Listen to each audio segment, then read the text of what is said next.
the back seat. Check the back seat. All right, come here. Check the back seat. Gets in your head, right? Good. Because every year, dozens of children are forgotten in the backseat of a car by a parent or caregiver. All never thought it could happen to them. But with changes in routines, distractions, or a sleeping child, it can happen to anyone. Parked cars get hot, fast, and can be deadly. So get it in your head. Check the back seat. A message from NHTSA and the Ad Council.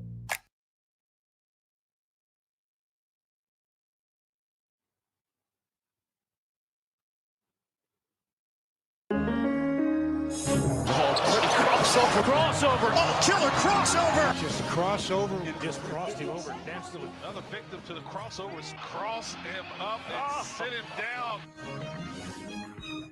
Time for crossover powered by Everlevel Concrete Repair in Omaha at everlevelconcrete.com. John, Josh, and Nick. Hello, Happer. So great to see you all today. Hi. You Good to made see a you funny too. joke on your show today. What did I say? What'd he say? I liked that he was talking about the home run that the Guardians hit, and you said something, and Josh goes, "Oh, it left the infield," and you said, "No," because he was like, "It was the wall in the infield." That was Josh who made that joke. Sorry. though. Yeah, I guess you didn't make it. Good job, Josh. Well done. But you were funny also with the joke that Odson was making. Takes two to make a joke. Does it? Poll question. I know all of Richard Pryor's best stand-ups. You know, he's always that second guy on stage that just, you know, kind of just. Or the guy who does the, Or Ed McMahon back in the day with Johnny Carson. I know you guys don't get that reference. I've always said it. I takes know. Is that the Here's Johnny guy? It was. Yes.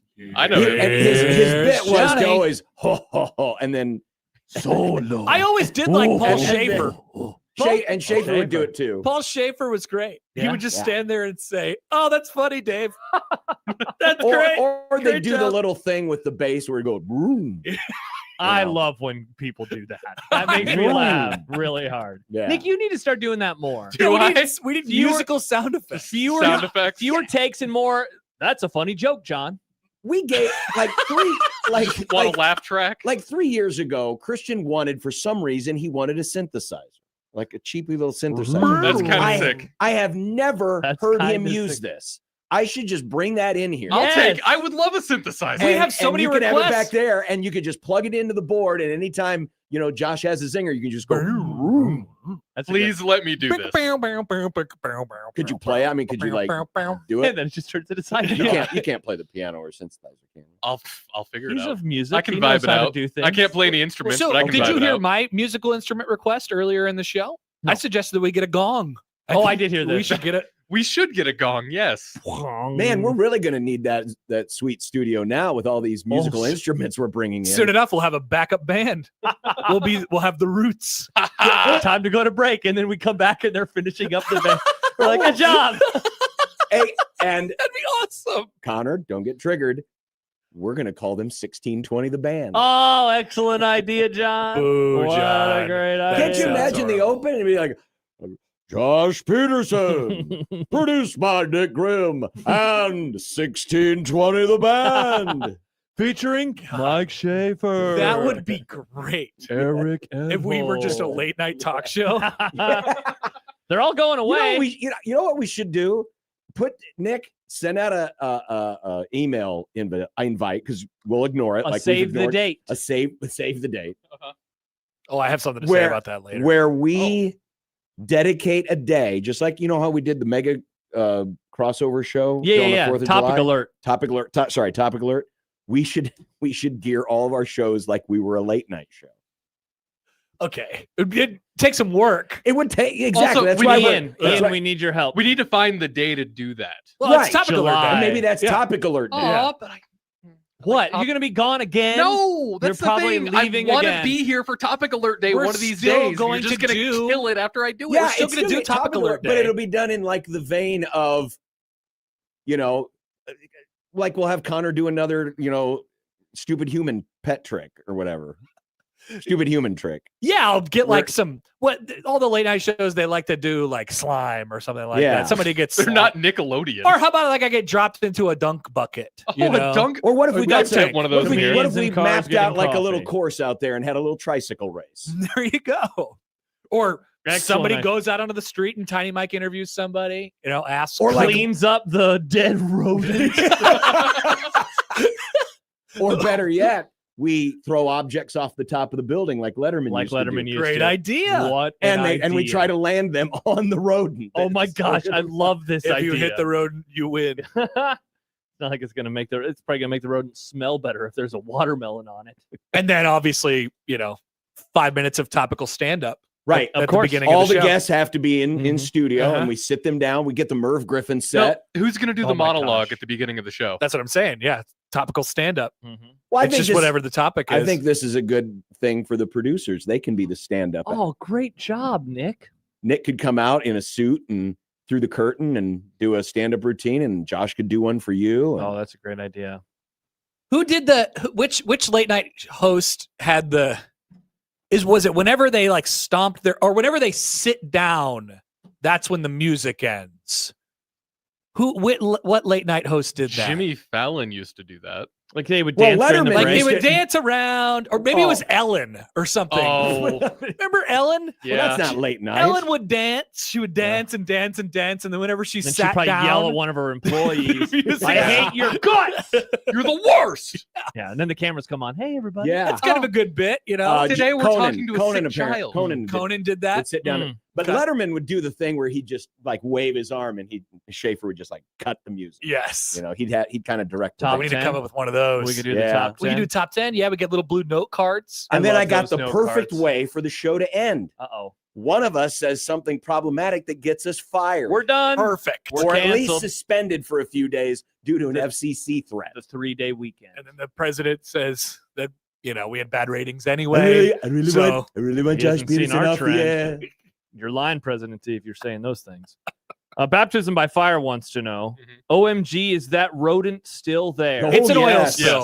Is He's it still a there, rodent if and the it's dead? paw is still there. The paw exists still. When does it go from being a rodent to just being? The tail and the paw. Once are the you- tail is gone. Are you doing the ex-parrot sketch? Yes. This is an ex-parrot.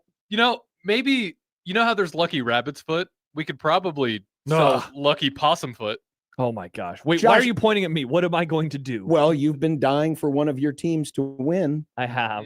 You should pick up I've been the dying little for paw. one team to win. The You should Lucky pick up the paw Possum and paw. put it on your keychain. Oh my gosh. I might get in trouble with the missus if I went home with a dead rodent paw. You don't have I to mean, show clean her. it up. I mean, she'd say, "What is the smell in our entryway?" And Take it she to a would say, she taxidermist. would probably, it'd probably just confuse for your musk. Is that what it would be? Yes. Interesting. I've been meaning to tell you this. You smell like a That would be disembodied rodent paw. That would be very tough for me if that's how she felt. Josh, I think you owe it to give it a try. I owe it to the Dallas Cowboys. Yes. Okay. Let's see what happens with By the the defense. way, you're wearing a Mariners Go hat. baseball. They don't even Mariners- play You today. know they're I not know. playing I today. know. It's still Okay. a wild card. I just wanted to wear some baseball stuff. The question will be who scores the one remaining run to get in this game. I got Detroit. It's 1-1. It will end 2-1. It's just who will score it. We're all worried about our friend Mike Schaefer, who is scheduled to join us in 55 minutes. Correct. That's right about the time this thing's going to be ending. I Yeah, know. probably. Are we going to have to reschedule the interview? I'm kind of hoping that there's like a dramatic moment in both his game and my game at the the time, and we have like react Oh, that'd be same or great. different Like when reactions. Jack was playing video games. Oh my gosh. The celebration. What a moment in time. The celebration! Oh, Stibbs writes, nice hat, Josh. Thank you, Stibbs. Thumbs. I mean, he probably stole it from you. Nick, bring up the video audio. No, I I really want to didn't. see it. We haven't done this in a while. All right, here Let's we go. enjoy. I got him! Going for the big play. Got him! And he makes the catch. Oh no! What did I do? I pressed the celebration! Huge game. We were talking to Mitch Sherman that day, The and best- then we explained to Mitch Sherman what just happened, and Mitch was I like, wrote- okay. yeah. That The clip is best- funnier because Mitch is on the phone. And he's giving takes, and we're like laughing. Got him! the best part, though. You can see that YouTube short on our YouTube channel. Yes, the I've watched audio it. is great. Got him! But he literally, I mean, He As was close like- as you can be. he was like a Green Bay Packer tight end away from the end zone. He was like the Colts the player Colts the other guy, day. A.D. Mitchell, yeah. but I mean, so freaking close. Got him. Got him. Oh man, Dude, does anyone play that video game anymore? Everyone got it. They played it so many times. They were tweeting out Everybody videos. plays it. They just Isn't don't it talk about it anymore. Strange how that happens. People get all jacked Yeah. up for it, and like I want 2 to months later, it's Are You you guys are still- missing the point. The game still gets played a lot. Nobody talks about it. Why don't they anymore. talk about it anymore? Because there's stuff to talk about. Oh, This is like it's- NIL. It's not Well, July. I don't know if you Hey, know don't this, say but the that. latest update in the video game is Yeah. when the The kids dead rodent. when the kids want to play it in season, all they do is debate how many teams should be in the playoff. I've gone back to play 25. I've heard 26 kind of sucks. Really? Yeah. How come? I don't know. It's good. It's good. It's better actually, but Wow. So a Nick fact. I mean, I've said I've heard. I've heard I guess people that's talk true. about You can't just say if you heard it. He's heard it. Yeah, I guess People like to bitch about EA video games all the time now, especially now that they're sports watch. Did you hear this, John? Hey, what? EA is bought by the Saudis now. Is this a Nick fact too? No, this actually happened. The Saudis bought EA. was EA Sports Damn. sold. Saudi Arabia bought EA Sports for 55 billion euros. They're gonna own everything soon. Even you, Everything. John? Probably. Wow, that's a lot of Well, money. they'll own our country, and so I guess by proxy they'll own us. Isn't it No, I cool know. how America has all these companies that were made in America, and then they're like, let's just outsource all of these. 55 billion. Let's let other pay countries more. buy our things. Nice job, Saudis. They know the price Yeah, they and do. it's 55 with billion. their fake money.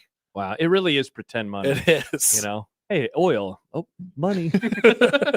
What a life. I had something that I realized yesterday. So when I got Nick's save the date for his wedding that we Mhm. debated so hotly yesterday on the Yes. crossover. Yeah. You guys might be interested to know that Nick's wedding date will be the 1 year anniversary of John breaking his wrist. Whoa, that's right. On the day. Because- I checked my Because messages it was a to Saturday confirm. Yes. this year, so it will be a Sunday next It's- year. It's the same day I proposed, too. Oh my God. Sorry, John. You proposed on that day? Yeah. That was the day John broke his wrist. Yes, it I was. thought you proposed earlier. I thought you proposed later. I don't know when When you did I proposed. propose? I thought it was May. No, I proposed the day before that. The Friday? Yes. Okay. 1 year. I didn't realize What a that. celebration it will be. It's a celebration. It's a celebration! That I just- is exciting. I just found my excuse not to go. I have to celebrate. I am mourning. I have to send out my save the dates for that day. Mm. So that people will come and celebrate. John's wrist is fixed party. Yeah. Yeah, I'm going to have to debate on which party I go to. Mm. Otson points out Nebraska baseball is at Illinois that day. Oh, yeah. Do we have the Creighton sketch yet? No, We won't for a while. Oh. they're still Why did working. they on it. release the Big Ten schedule today? My timeline was filled with baseball junk. You know, the people, I mean, the world loves Big Ten baseball. They barely released the basketball schedule before the season, and now they're giving us baseball. Great point. Great Robin point. Washington was like, when is this damn schedule going to come out? And now I know baseball crap. It is kind of weird. I don't Very know. I don't know strange. why they did that. It's September. Or I guess it's October. Wake me up when September ends. Am I right, Nick? Nice. And that's what they Well, did. I'm guessing they October. did it now because it came up on a calendar thing, and it was like, oh crap, if I don't do this today, we're going to forget about it, and because the Big Ten famously loves baseball, We'll get Creighton's in like January, somewhere around there. probably. The Big East does not love baseball. Correct. Like the Big Ten. And the Big Ten Yes. doesn't love The baseball. Big Ten loves baseball, and because they released their schedule on October 1st. It just means more. Alex and Linga says a yearly reminder of JB breaking his wrist. LOL. That is awesome. That Nick's anniversary will forever be Mm-hmm. like 1 year plus as John's John's anniversary. new metal wrist Yeah. is always going to be 1 year older than Nick's marriage. Nice. Yeah. Wow. No, John needed some of that Chinese bone glue. Chinese bone. Oh, glue. another thing I can share with you guys. Oh boy. What on earth? China developed this thing using something with oysters, but basically you inject it where a bone fracture is, and it can repair a bone fracture. So, like, you don't need surgery or metal plates anymore because of the Big Chinese facts. bone glue. Huh. Here's a story from the New York Post. Interesting. Bone glue fixes fracture in just 3 minutes with one injection. This is Nick's segment on our late night talk show. It is. Nick's Nick Nick's will Japanese moment. Nick will always be the last guest. The one He's that like Matt Damon. the one that gets bumped when the stand-up comedian does really good, and they call him over for an extra few set of We have questions. Like, Chinese "Oh, and sorry." Japanese minute with Nick Grimm The right weeb- at the end of the The show. Weeb Minute. The weeb minute. This is awesome. I don't like Chinese baseball as much as Japanese baseball. How come? I just like Japanese baseball more. If weeb is Not beating the allegations. if weeb is the term we use for people like you who are fixed with Japanese culture, Rivers Cuomo. what's He is a weeb. the word for someone who is the same with Chinese culture? I don't know. Check it out, Josh. I'm looking. This is a weird thing to Google, but we'll see if we can find it out. What do you call I guess what is the Chinese version of a weeb? I don't know if I can. I don't want to say some of these words. them? That's probably smart. Yeah, it just. I'll do it on the work I computer. don't know if it's like a No, slur or not. he got to it. Yeah, He Nick. I just don't know if I want to say the word. Yeah. It does so. probably say Why It it. just sounds. does it sound- China Boo?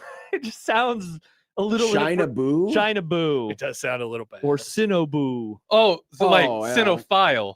Yeah. But like you Well, can say cinephile because it sounds like cinephile. But this is spelled sin, like what you're living in. It's spelled like that, Nick. You're not married. we have separate beds with an end table with a lamp in the of middle. course you do. You're not Jack Mitchell. Sure. Definitely. Not Jack Mitchell. All right. Yep. We got a minute planned out of our late night talk show. Yep. Gonna be great. What else do we need? Oh, and by the way, our shows on that day will each last a half hour. Oh, So Wait, why? yeah, because it's late night talk show day. Remember? Well, they're an hour. They're an yeah, hour. they're an long. hour long. They're an hour? They're an yes. hour. Ah, When they was should the be a last time half you hour. watched a talk show? I don't know. It's been a long time. 1950. Every once in a while, I turn the TV on and Fallon's just sitting there. And I I think think know what he's doing. The last full late night show that I watched was probably Letterman's last show. So So that's a same here. decade. It's been a decade. and they same weren't a here. half hour back then. They were No. they were famously 1 They've hour. really never been a half hour. That's true. The It's a- original Tonight Show used to be 90 minutes, and then it got cut Whoa. That's awesome. way back. I mean, this is like when I was Before a Carson tiny- or when it was Carson? no, when it was Carson, but I was like a tiny. Because baby wasn't boy. there a Tonight Show host before Carson? Yeah, Jack People Parr. forget. Jack Parr. Josh All right, Fact. fine. Actually, the 1st we'll do one, an hour apiece. This First is one gonna be was a great day. Alan. What was his name? Jimmy. Iverson? No. Last name was Alan. He was the very first Jimmy. Tonight Show host. I just made that joke. Richson? What? I don't know. No, that's the guy who was from Blue Mountain State, isn't he? I don't know. I searched Steve Allen. Steve Allen. Thank you. God. He died in 2000. Yeah, he was the first, and then Jack Parr, and then Rest Johnny in Carson. power, Steve. Rest in power. He's dead. People are saying this.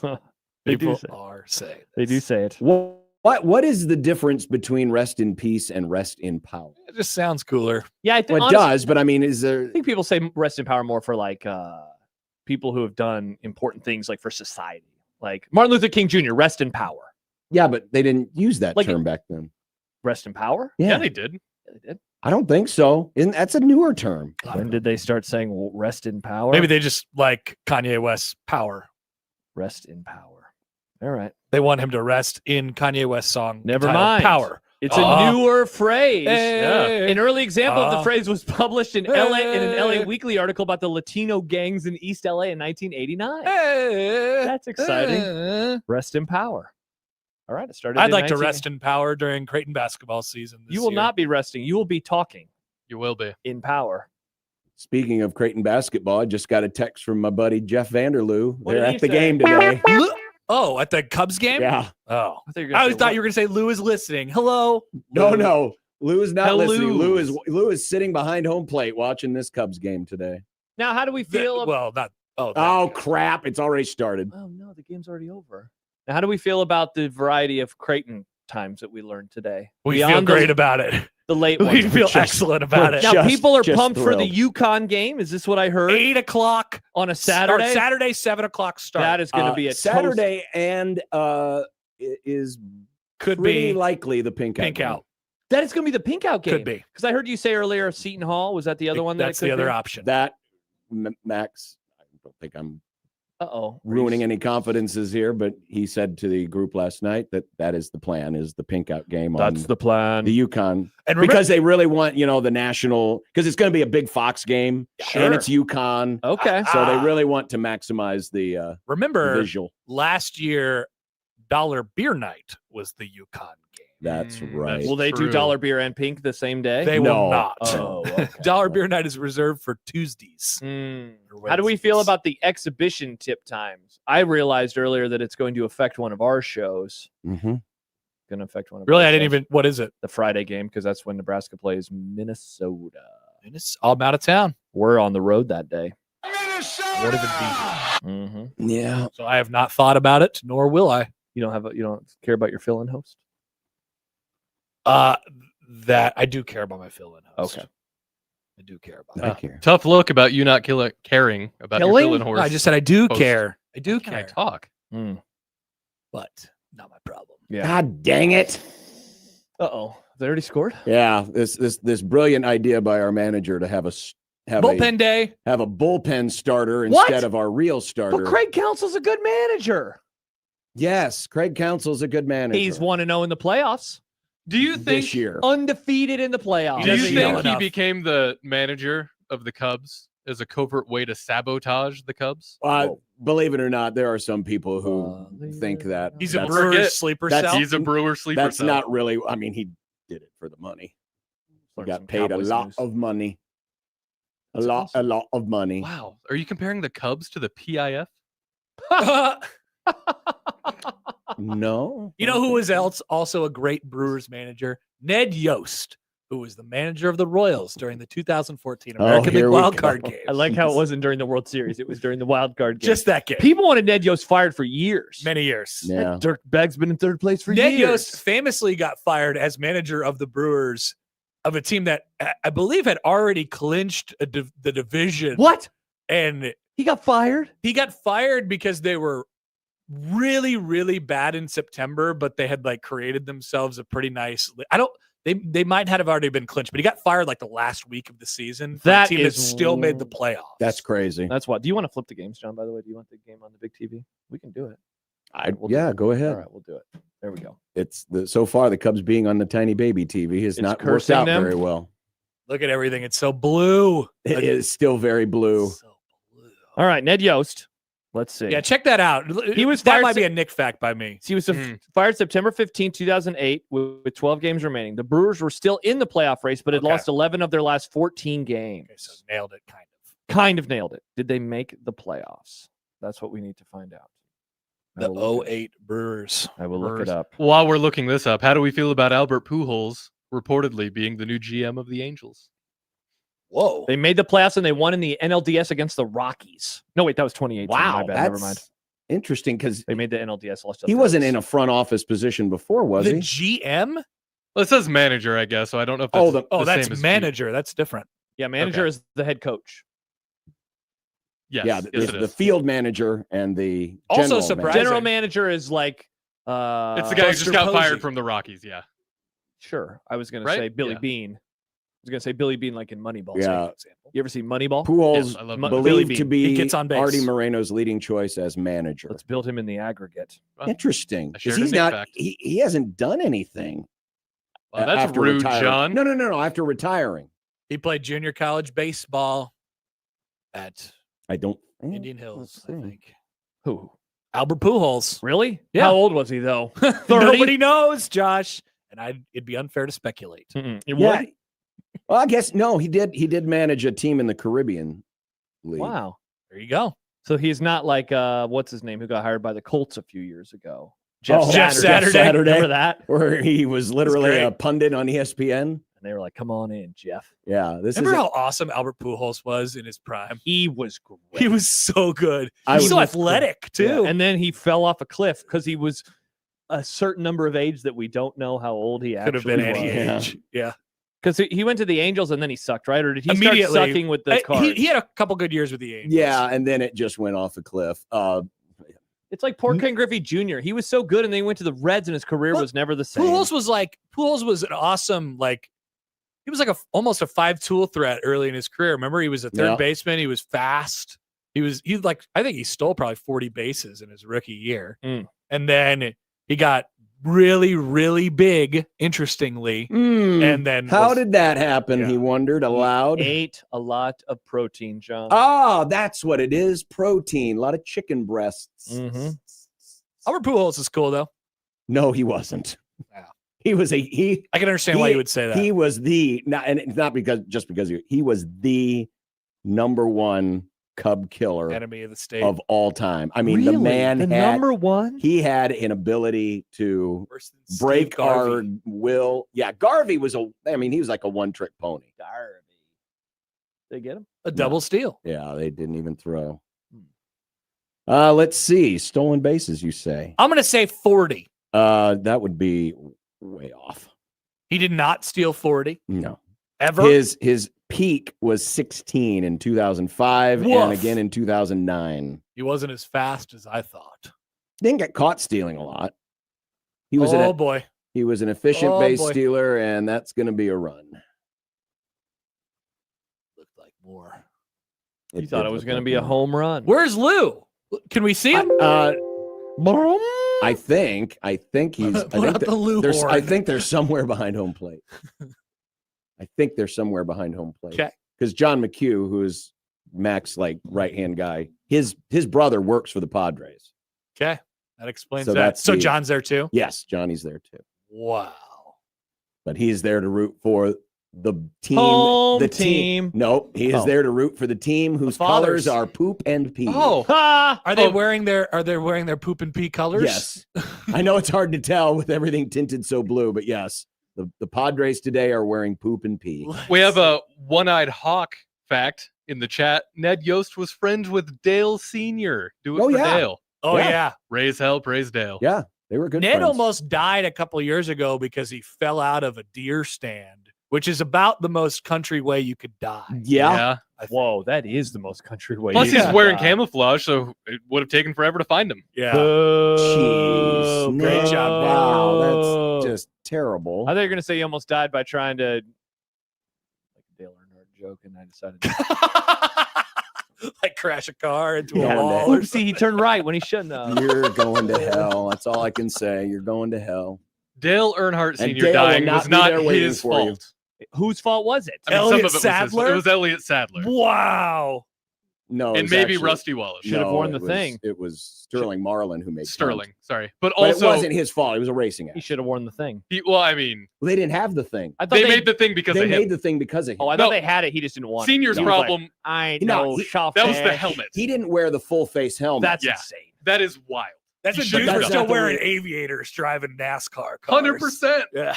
well, they were goggles, but It's yeah. like the hockey players back in the day. I don't wear no But like, screen. he looked really cool. Yeah, and then, He was the intimidator. He was. but Until then he what wasn't. happened? Didn't he win the 500 way late in his career? Yes. Yeah, because of the lucky penny, right? Lucky penny. What? You don't know the lucky penny story? Someone. No, why would I don't know it? about the lucky penny A either. For the fan record. gave him a lucky penny before the race, and he glued it to the dashboard before the race. That is not why he won. No, it's not. But Because it's he a had cute a good race. It's a Or cute it could be story. the lucky penny. You let baseball lore All right, let's happen. go How give- come we can't have NASCAR Let's go lore? give Dak Prescott a lucky penny and see what can He happen. could tape it to his head. Oh, he'll Yeah. probably end up choking on it. No, he's been good this year. Don't say mean things about Dak. Let's make fun of Eberflus.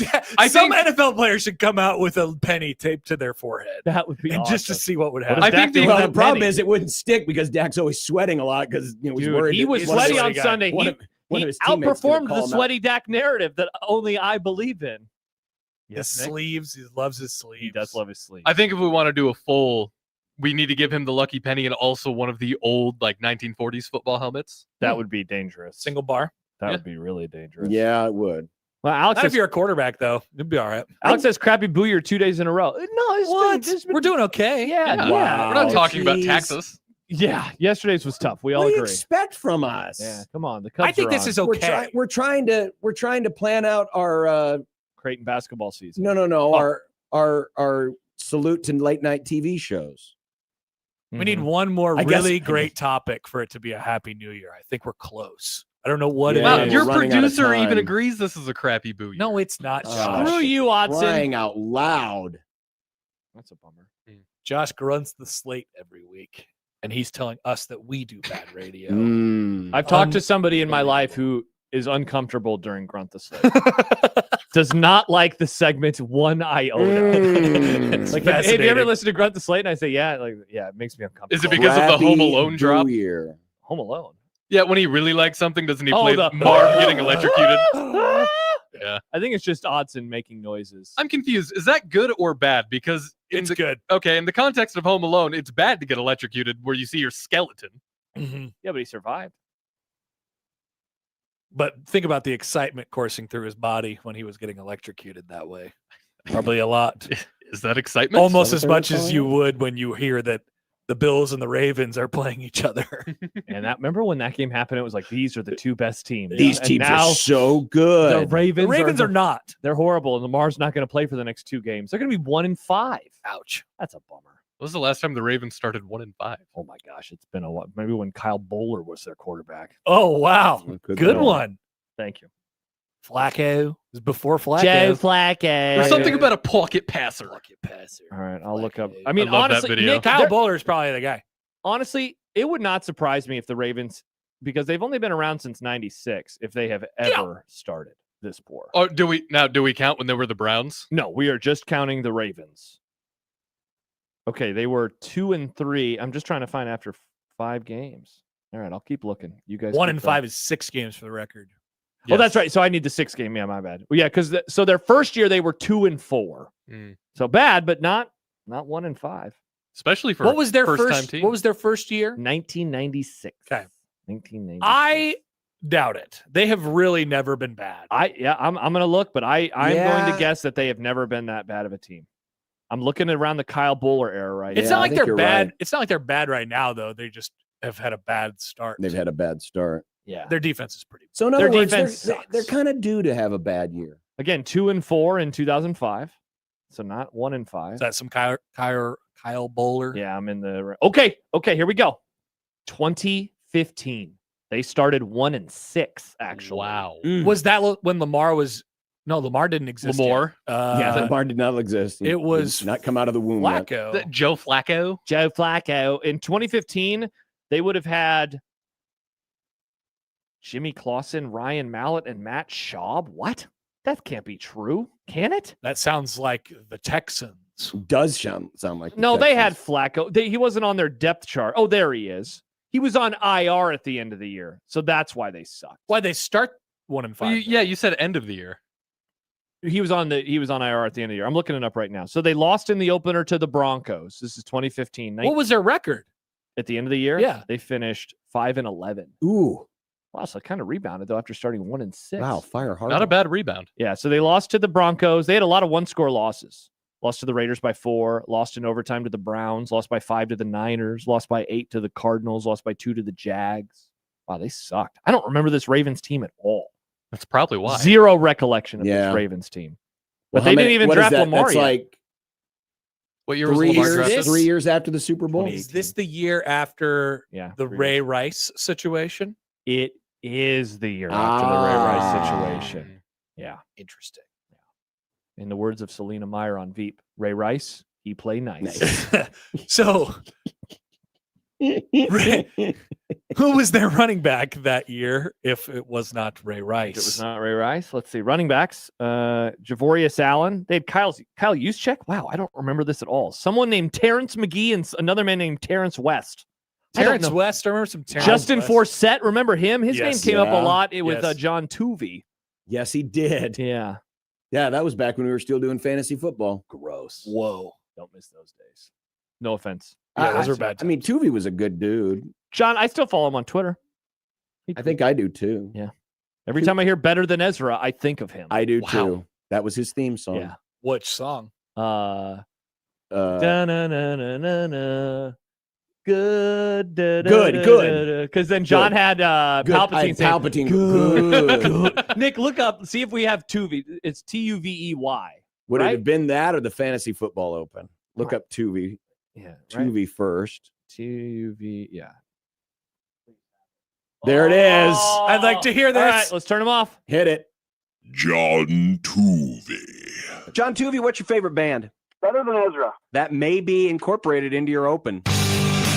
You want to suffer through every Sunday. John Tuvey. Why not give it a shot? The worst they can do is say no. Hey, John, who should I start? I'd probably take a shot with Bush. Follow John Tuvey on Twitter. He's awesome.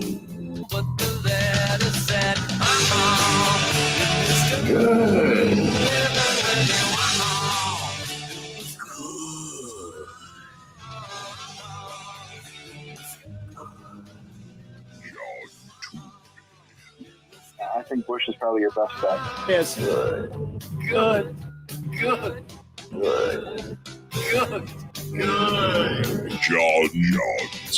John 2. Oh, Wow. that brings back memories. It does. There's maybe no more unsportsmanlike conduct intro. That might be the most unsportsmanlike Yeah, intro pretty that we damn ever good. had. It's pretty damn good. Good. Oh, good times. Man, we used to load them phones up too, man. Them phones are always full. Email inbox would be off the hook all show long. Oh yeah, because everybody's got. Hey, They only I'm want in to hear a- their own I'm in a- answer. I'm in a PPR league? Yeah, PPR. Quarterbacks get double. I was wondering if I should start Peyton Manning, even though he's not playing this week. Nick Baugh on the Chick and Nick show back in the day had an all-time rant about fantasy football dorks, where he'd be like, "I'm in a PPR half-point PPR league," and it was like 2 minutes of him just going, "Nerds, nerds, nerds." It was really funny. It was really, really. Nobody funny. wants to hear any questions that aren't their own. Yeah. Specifically, what to do. You know, We would air that in the 5 o'clock hour when people were getting in their Oh, cars baby. and going home. You What a know, time. and so many people. Launch that. So many people to this day say, well, the show was better when Kevin and Michael were here. Wrong! And they're the ones who started it. Yeah, wrong. We had to inherit their sloppy seconds. Yeah, fantasy football slop. No, thank And when you guys decided to cancel fantasy People football, were you pissed. guys were probably against the trend. But We look at how this is aged. Nobody does it Terrifically. anymore. Shout out to us. Shout out to us. We were ahead of the curve. Vision- People got Visionaries. so mad at us. This is, no, that's for us. It's my show. Visionaries. Yeah. People are calling you this. Oh, Because man. I mean, one of the other problems would be that someone would call in and say, yeah, I don't know if I should start Jim Everett or Joe Montana. And then he'd give an answer. And then like 6 callers later, yeah, I'm in a half-point PPR. I got Joe Montana and Jim Everett. Who should I start? We just had the answer. Mhm.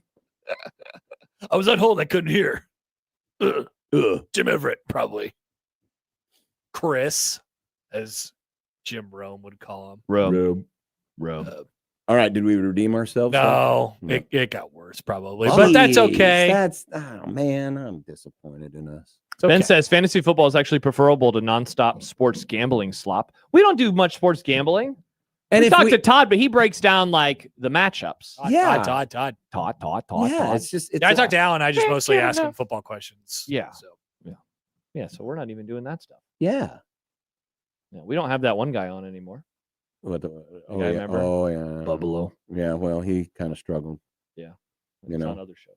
Yeah. I wonder if he still is struggling Probably. because it got a lot worse over time. Oh.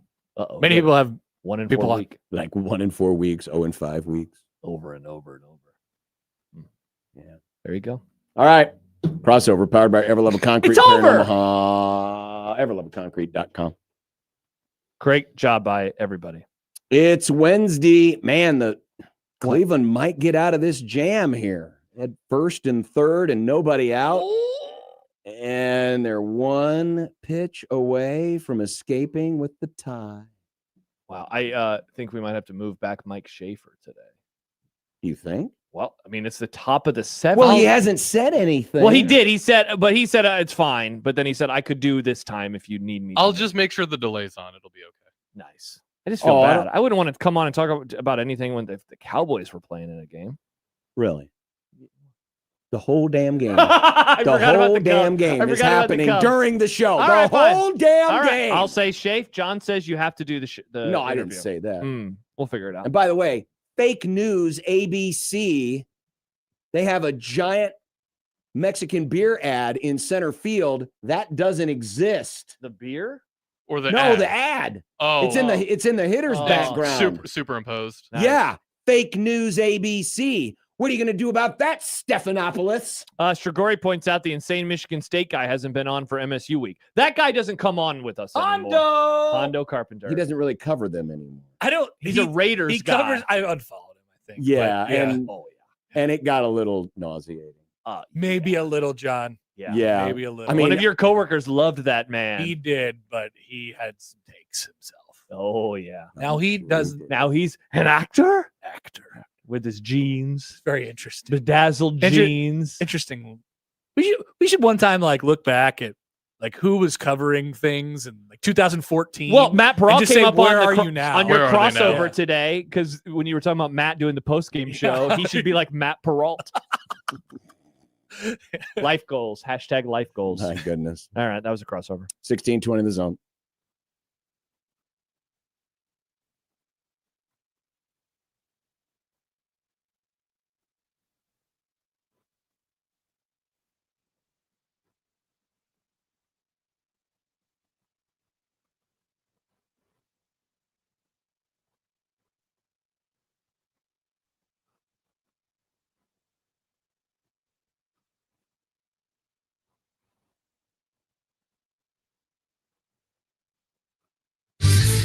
Your Omaha area forecast, presented by Bellevue Berry and Pumpkin Ranch, from the KETV Newswatch 7 Weather Center on 1620 The Zone.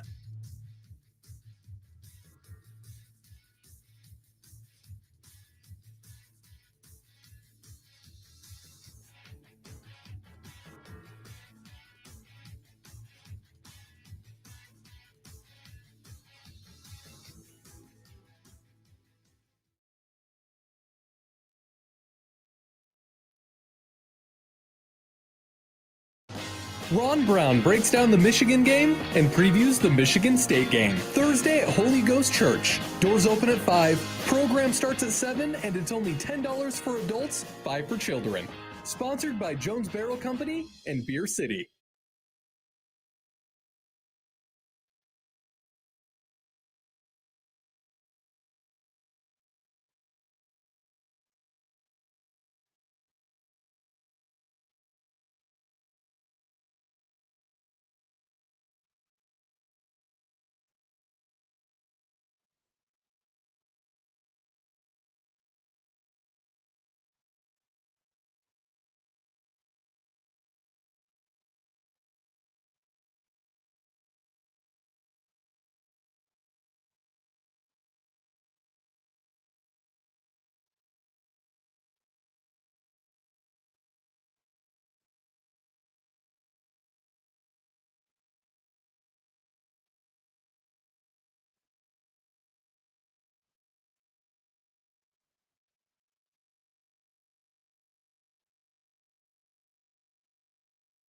Are you a go-getter with a passion for helping local businesses succeed? I'm Stacey McGilligan, Director of Sales at NRG Media.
KOCN.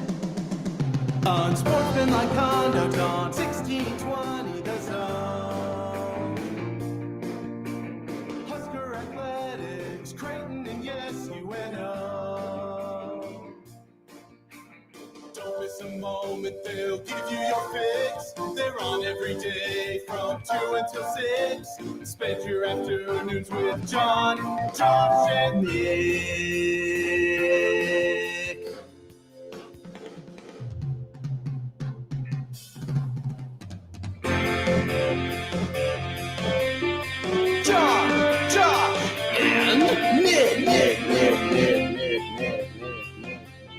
He'll show you what sports talk really is. Yeah, we'll try anyway. We'll do our best. I mean, Do you think you're going to be more distracted today than you were yesterday? possibly. Because you could clinch. Yeah. Possibly. And then who would you play? The drunks. Unsportsmanlike conduct on 1620 The Zone. Husker Athletics, Creighton, and yes, UNO. Welcome to the Grum, everyone. It is a Wednesday. We got playoff baseball going on right now. And yes, the distraction meter is high. I repeat, the distraction meter is high. It's going to be double high in a few moments when Ike Schaefer joins. It's going to be Yeah. a fun segment. Because Is it? You're going to be Cleveland- the only one asking questions and no one will answer. Drop!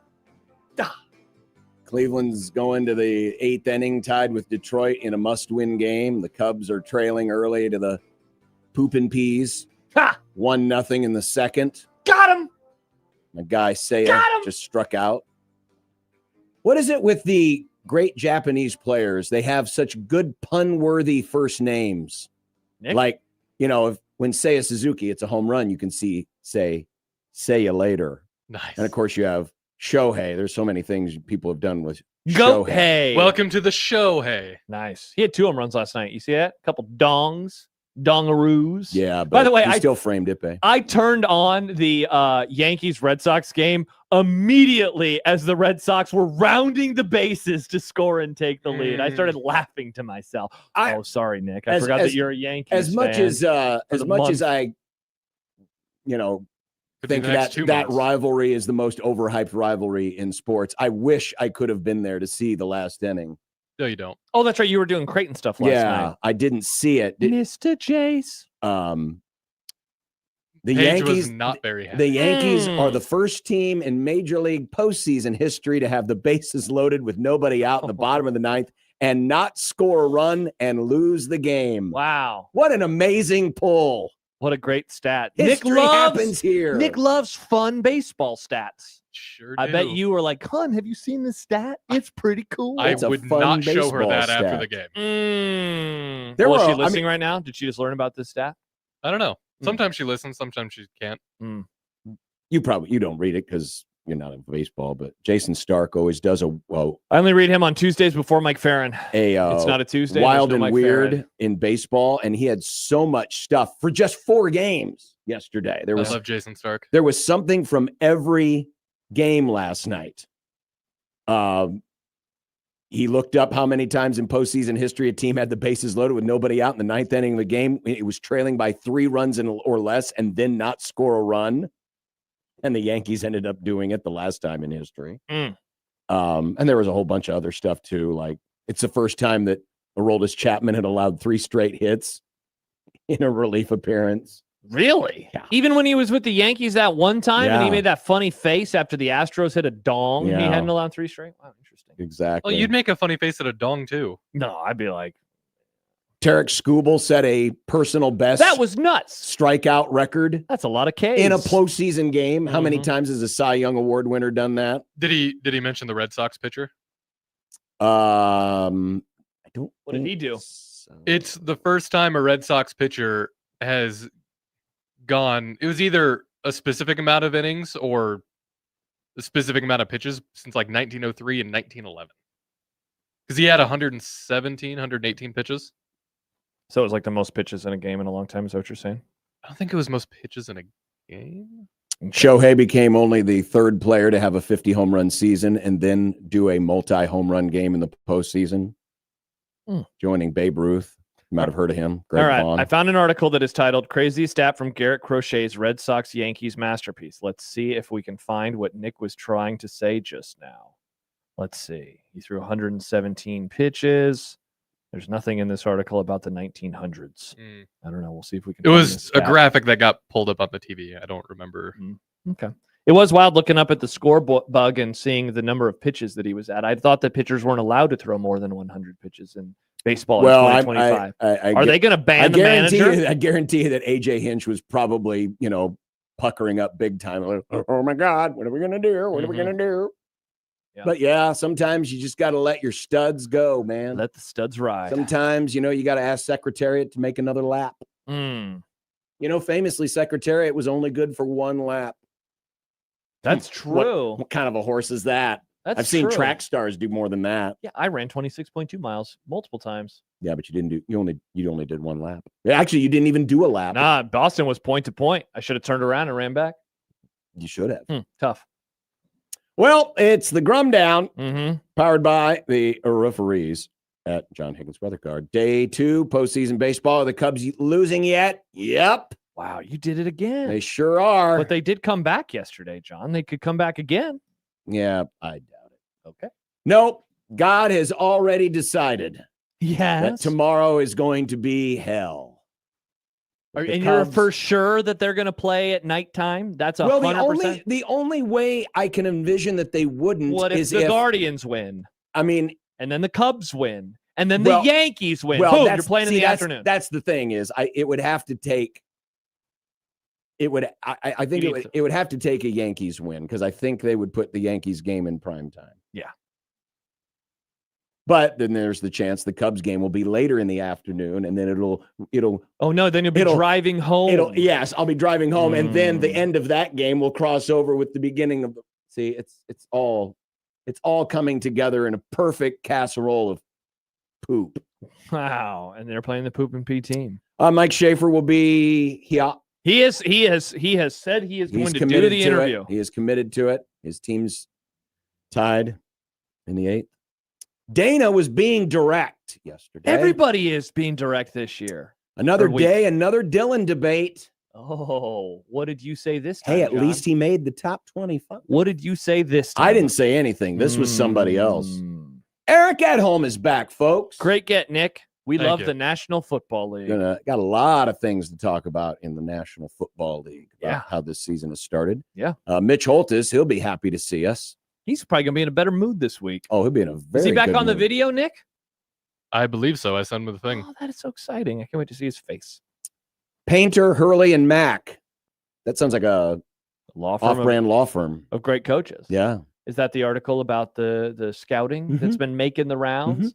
Creighton fans, they should appreciate Greg McDermott. That's my take. Because he's going to be gone soon. Yeah. And there's no guarantee that the program's going to be awesome still. There's no guarantee. There never is. There really never is.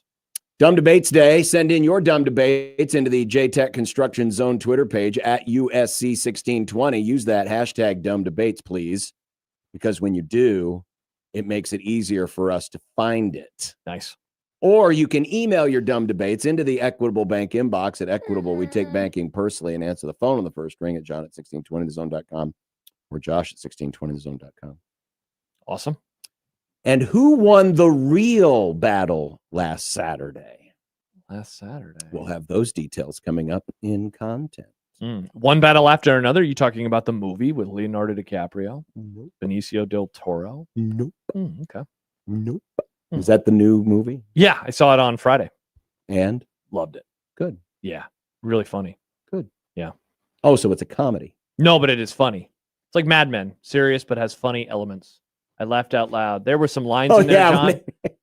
Remember they ran over the guy's foot? Is that what you're going to say? That's exactly what I know was you gonna so say. well, man. I know you so well.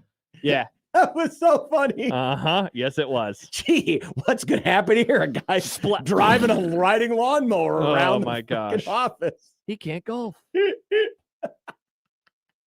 Good stuff. It was good stuff. John writes, Nebraska 42, Michigan State 17. Anything less than this, and I will be pissed at Rule. Jeez. John, famously, this is not Bishop, by the way. This is a different listener.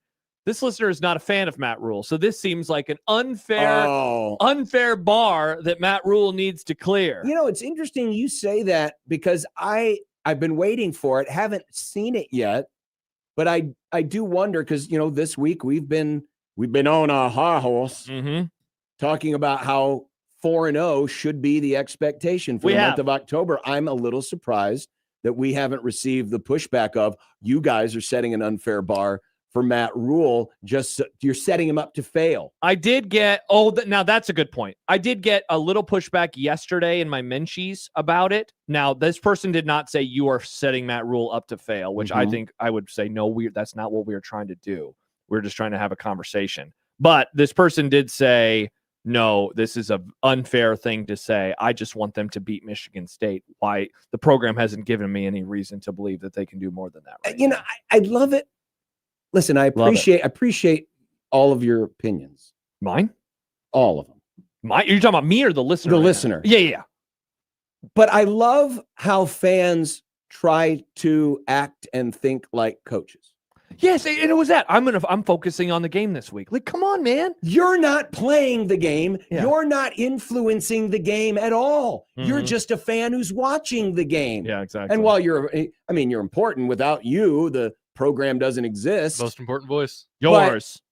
But we don't have to think like coaches. Correct.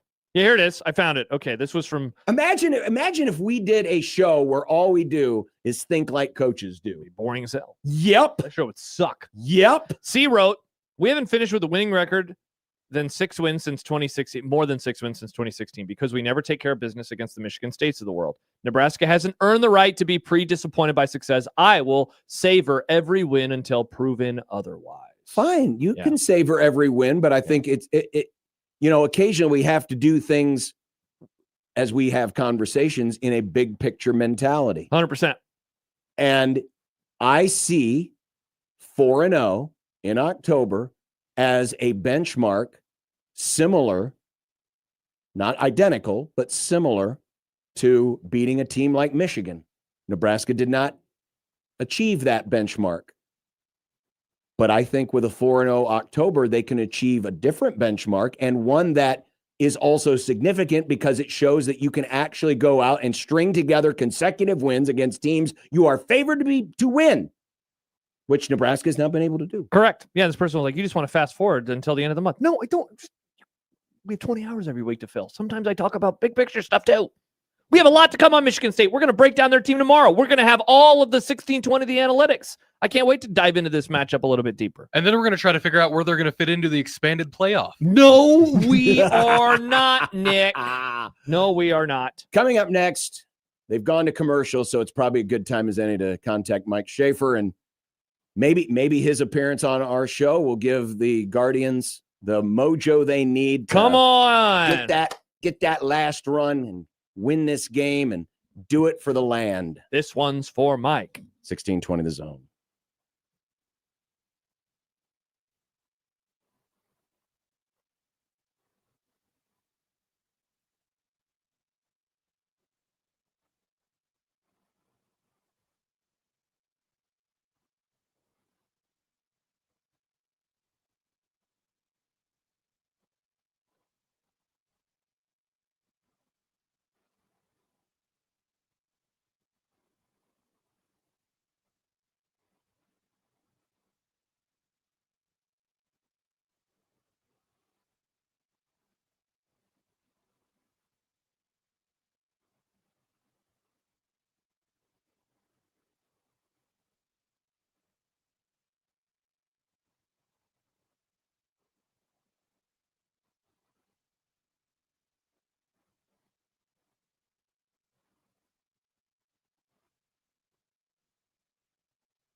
Mike Schaefer. There's a part of me that really thinks that there's a Sasquatch. Look at that poker face. Mike Schaefer. I think the issues here are largely football related. Mike Schaefer. People are like, oh, the Vikings are terrible. It's like, yeah, terrible teams always go 13-4. Mike Schaefer. I don't feel good for anybody. All my entire life is rooting for sports teams that get as tantalizingly close as possible and then don't win. Mike Schaefer. I have no joy in my heart for you or you or you. Man, Mike Schaefer. this is starting to remind me of the 1988 Oklahoma game where I spent the whole, even though Nebraska led the whole game and the defense was dominating Oklahoma, I sat there the whole time just waiting for the other shoe to drop, not cheering, not getting excited, not yelling to ref. Cleveland just got the lead. Whoa! And look at this poker face we're seeing right now. Look at this poker face. Shape, you're 3 outs away from forcing game 3. Your thoughts? Well, I missed the home run because I was trying to make sure that there was no sound coming out of the iPad. So I was like fumbling around with it because I've turned into someone who's old now and can't access technology properly. Oh, no. And so by the time I got the sound turned down so I can make sure that I could have it to my left over here and then be able to talk to you guys on the StreamYard, because you're a radio show that I do visuals with, because I am that committed to my job. I happened to flip back right at the time that Rocchio had just crossed home plate. So inwardly, I am screaming. Outwardly, I would like to be screaming at you two gentlemen. Now, the important thing here is Cleveland's up 2-1. More important to that, they got an extra run potentially on second base. I think they're going to need it. My confidence level in them winning this game 2-1 is at roughly I almost made up a new number there. Somewhere between 3 and 12%. All right, there's another run coming in now. So, let's go, Guardians! God, the Cox cable is so far behind. Yes, it is. That is one of the things I have learned in my short experience here as an Omaha, Bennington, Elkhorn native. Let's go. Cox cable is awfully slow. It's way behind YouTube. We just saw it. We're saw just seeing it now. He has now crossed home plate. So you are like 20 seconds ahead of us. More than that. Yeah, so we saw the home run and we immediately looked down at you and we're like, he's going to be celebrating. And then we're like, is he even watching the game? We don't even know. So, okay. Shape, listen, you as someone who is also going through the same thing right now, albeit later in the game, you are allowed to leave. Well, that I guess. I told Josh that I would do exert. You're allowed to get emotional. You're allowed. We got a dump button. We got a dump button. Say all the curse words you'd like, Shafe. It's totally okay with us. Well, we'll see how the top of the ninth goes before we have to worry about the dump button, I think. Okay, so whatever number you just gave us for your confidence level, where is it now that they can get these last 3 outs and win this? So it's between 3 and 12%, which I almost said is 12 when I tried to 12. So I think they're going to walk Jose here, which then should bring up Kyle Manzardo with 2 on, 1 out. I'm probably up to about 15 to 22%. So somewhere in there. This is a 3-1 game. No one can score. I love the pessimism of you two with baseball. Well, no one can score, but the Tigers have had 47 runners on base. They've had more people on base and fourth downs than Dan Campbell has gone for in his career as a Lions coach. And there's the Lion shade that we. So they've had more people on base than what they haven't had more people on base than what the Lions would have been up if they would have kicked a field goal. If they the real low odds are the odds of the Cubs getting this tying run across with a runner at second and only 1 out. You're just going to have a negative off the whole show. I have to ask, because this is the way that I would be as a fan too. But your team is up 1-0. No, we're playing down in the series. The series. Yeah. And you're playing in an elimination game. Like, if they don't win today, does it feel like you've already lost the series? Because that's the way that I am with Cleveland. Because Cleveland, famously, until last year when they took 2 from Detroit to win that series, they had lost their last I don't know, I'm going to make up a number, but it was probably like 10 elimination games at that point. And so I had no faith that they would win an elimination game. They've lost multiple game 7s in my lifetime. Yeah. They've lost multiple games 5s in my lifetime that were elimination. Yeah. I mean, they haven't ever won in that context until game 5 of last year. And then, of course, they lost the first elimination game opportunity they had against the Yankees in the ALCS to reset the streak. But I am curious, are you that way? If the Cubs don't win today, do you just feel like it's over? Well, Shafe, it's not only that, but it's the doomsday scenario. Of course he lines out. Anyway, the doomsday scenario, Shafe, are you aware of what tomorrow night's football game is? I heard that the Rams are playing somebody. That would be not just somebody. That would be the Frisco Niners, our blood rival. And the odds of the Cubs game and because it depends on, who's all playing game 3s, right? Yeah. The possibility of a serious, dual watching, hell-raising perspective is real. It's real. One of the things I appreciate from afar about the NFC West is that all of you sort of have like a specific rival, maybe not the Cardinals, but it seems to me similar to kind of like the East and the North. You hate all of those teams equally, even if you might hate one just slightly a little bit more. I appreciate that. The South, for both the AFC South and the NFC South, other than maybe the Saints, just sheer hatred of all things Atlanta, and that might just be me knowing Michael Severe. Yes.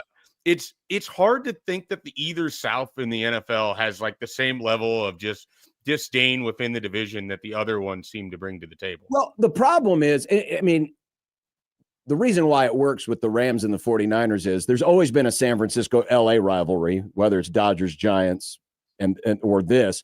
And the actual city rivalries. And the original NFC West had Atlanta and New Orleans in it. We weren't rivals with the Cardinals or with the Seahawks. So, I mean, there's just, there's more of that built-in hate. But, because that's the nice thing about the NFC North is those teams have always been division rivals. Since we kicked Tampa out and just got back to, sensical geography. I like that the NFL just did the reverse of what college football has done. College football is like regional stuff. We don't need that. Right. The NFL is like, we're going to lean into all of these teams that hate each other, playing each other twice a year.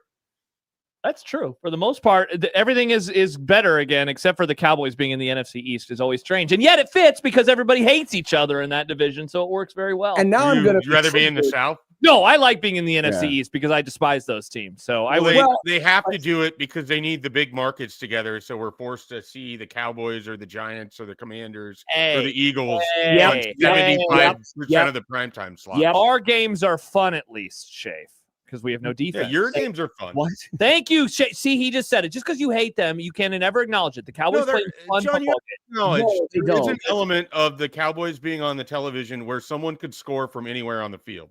Exactly. 1st and 10 from the 5-yard line. It could be a 95-yard touchdown. You don't. It could be a 95-yard field goal. Cowboys games are only fun when they lose.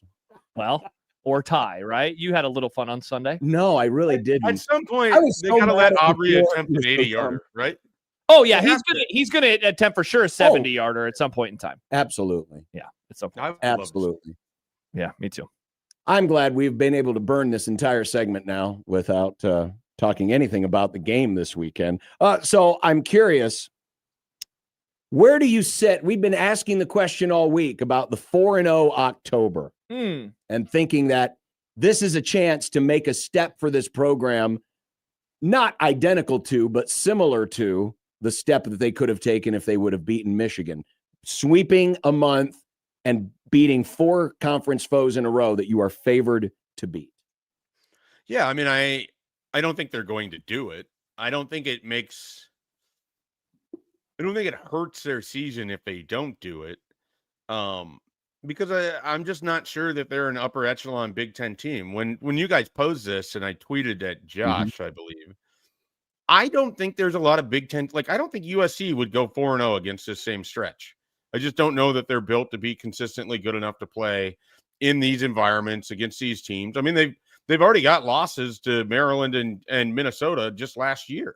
And so, they did beat Michigan State. So, but Same with Illinois. Like, I don't think it'd be a slam dunk that if Illinois was playing in this stretch. I think the only teams that I feel confident saying would are Ohio State, Oregon. And then I have to kind of talk myself into Penn State, who I at one point thought was the clear-cut best team in the country. And I've stepped way back off of that. Yeah. And then Indiana, who I didn't think was going to be as good this year. And you have smarter people than me arguing that they might be better. So I don't know that I believe that. And I don't know that I'm willing to assume that they're going to go 4-0 in those stretch. But those are the 4 teams. So I don't know that Michigan would with a freshman quarterback right now. So what I'm trying to get at is that I don't think it's as easy as we sometimes make it seem to be for Nebraska to just go do what is out there in front of them. Doesn't mean that they can't. Doesn't mean that people shouldn't aspire to or shouldn't hope that they do. I just have a tough time seeing them get through that stretch 4-0. I think the loss is probably at Minnesota, in part because it's a short week turning around to play a team that gets up to play you every single time. And Nebraska does a lot of dumb things that allow Minnesota to win that game historically. Does that mean they have to this year? Absolutely not. But am I sitting here thinking that Nebraska is going to win for sure on Friday night in Minnesota? I am not. So would you agree that if they were to do it, that is a step up for this program that, could kind of cancel out the step that they failed to take against Michigan? Yeah, no, I if they're 7-1 going into that USC game, that's better than I think where a lot of people would have predicted them to be at the same point before the year. I mean, that's absolutely, to me, that would be a huge step for them as a program, because then they're consistently beating teams that you feel like they should. And we haven't been able to say that about Nebraska for a long time. I mean, even if you go back to the heyday of Bo Pelini, there's still the losses inexplicably to Kane Coulter and Northwestern. Yeah. Other teams in there where Nebraska just can't seem to stay out of its own way. And so even when it was good in the 2000s, it's not like Nebraska always took care of business. And I do think Matt Rule kind of talked about this too. I think the margin for error in college football feels slimmer than ever, right? Like, I don't know that the gap is significant between Nebraska and these teams. I think that they're better, if there was a quantifiable way to say that. Let's see if this ball gets out of the park. Yes, it does. That's a 3-run homer. Hey, Mike, we're more excited than you are. Yeah, no, that was good. I'm up to 100% now. All right, there's a game 3 tomorrow. Oh, he's at 100, man. Man, the man goes from They're 0. not going to blow. Look, they're up 6-1. I'm not sure Detroit's scoring 6 runs in this series, so I feel good about that one. I do too. And here's my request: put the Cleveland game in prime time tomorrow instead of the Cubs game. Nice. I think if the Dodgers win, Cleveland would play at 3:00 on ABC, is what it looks like it would be at this point in time. And then if and then you have the Red Sox Yankees. So some of it's just going to be dependent on what happens, certainly in those other games. I don't see a way the Reds are going to beat the Dodgers tonight. I don't see a way anybody's going to beat the Dodgers in this whole October. It's a sham. Just give them the title and move on. Everybody else can play for second, as far as I'm concerned. They didn't try all regular season, and now we're just going to get the disgusting, best team in baseball version of the Dodgers. And I am not here for it. Do not want it. I would say their bullpen worries me. It won't matter if Ohtani and Teoscar Hernandez and Freddie Freeman and Mookie Betts and all of these guys are just slamming home runs and scoring 10 runs a game. We need to free Ipe. Dongtown. Nice. Hey, Shave, let me ask you this as a follow-up to what John asked you. So I think this was what you respond. Yeah, you responded to me about it when I said that I think it's possible to hold 2 viewpoints at the same time about the 4-0 stuff. One, kind of what you said. Why should I trust this program to do it? Also, it's tough to go 4-0 in any October stretch, even if you're, what did you name? Like 2 or 3 Big Ten teams that you would even trust to do that. That's not very many. But the other viewpoint is that if the program is progressing under Rule, 4-0 should be the expectation because they're going to be the favorite in these 4 games. Like, do you agree that it is okay to hold those dueling thoughts at the same time, at least? I really struggle to say that I expect them to go 4-0, and I don't think that they will. So it's hard for me to say it on one hand that this should be the fan base's expectation if I myself don't think they're going to do it. Yeah. So then I guess the argument there is my standard too low or whatever? I guess I don't know that I view 6-2 at the start of November as some sort of failure on Nebraska's part, because again, and I really tried to lean into this, and I tried to before Nebraska lost to Michigan. They were predicted to be a 7-5, 8-4, 9-3 type of team. Like, you lose games in that scenario. So, to me, if they go 4-0 here, it tells me they're ahead of where I would expect them to be this season. And maybe they progressed enough as a program that the rest of those games, USC, UCLA, certainly Penn State, who no longer looks nearly as scary, or Iowa. I mean, then if Nebraska can go 4-0 in this stretch in October, who's to say that they can't go 3-1 or better in that stretch in November? Like, I guess if I think they can do it in October and the expectation is they should, then I'm pretty much expecting they should be like a 10-2 team, right? Yeah, but they won't be. And I don't think they're going to be a 10-2 team. Okay. I don't know. I see the challenges a little bit differently because Penn State is better than any of the teams in October. So is, in my opinion, USC. And I think USC could potentially be a bad matchup for Nebraska. And then, of course, there's Iowa, which is, doesn't matter what they do. Always hell, no matter what. Always going to be hell. Yep. But I guess what I'm saying is if we think Nebraska is the sort of team that can just go take care of business, then we should expect that Nebraska team to at least be in the games potentially with, like, that USC game could feel like a coin flip game by November. If Nebraska goes 4-0 and USC's defense is as problematic as it seems like it is, then we'd be talking about a 56-52 shootout in Memorial Stadium under the lights. It's like a Cowboys game without the 70-yard field goals. Let me ask you this, Shafe. We got a question from a listener I can't yesterday. believe you think Kyle Cunanan can't go deep. Well, that's a fair point. Just because he mishit a 42-yarder. Sean asked me this. He says, is there anything to be made about Rule and Dana always saying games are going to be a one-possession game versus a guy like Signetti, basically saying they will murder teams? Is this bad for a team's psyche? Husker fans have been asking this question for years now with Rule because he does have that pro mindset of the game is going to be close. We have to make the. Do you think that there is anything to that? I don't.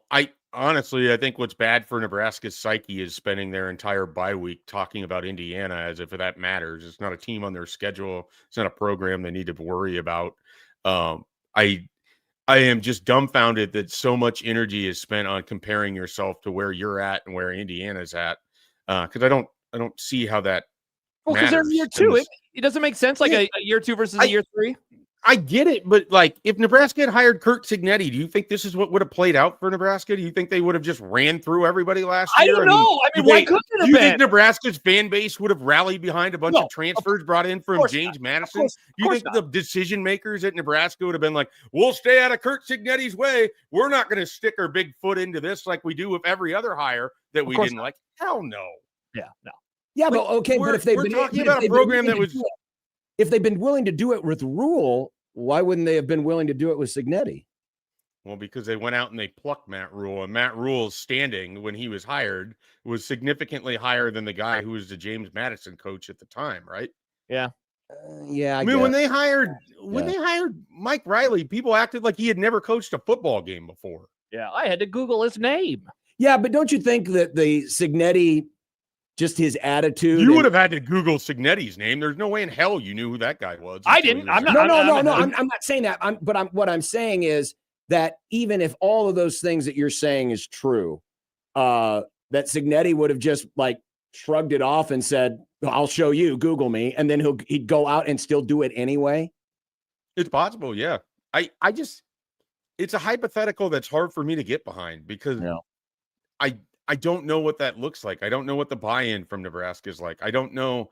I think it's different when you're able to sneak up on people the way that Indiana football did all of last year and then played a schedule that allowed them to just build confidence. And they have a coach that preaches it and everything else. And I don't want to minimize what he's done. I mean, what he's done is incredible. I keep doubting it and they keep winning. And so at some point, the egg is all over my face, and he doesn't have to care about it. He's just going to rub it in because that's who he is. And I kind of respect that, too. I like that. I do, too. Like we can't.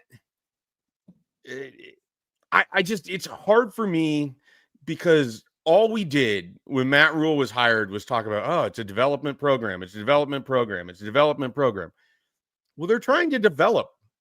And if they're 6-2 in October and fan base is over here like, yeah, but Indiana's 8-0. If you want the quick fix, get it right immediately. Just fire a coach every year and hope that he goes 10-1 or 11-1.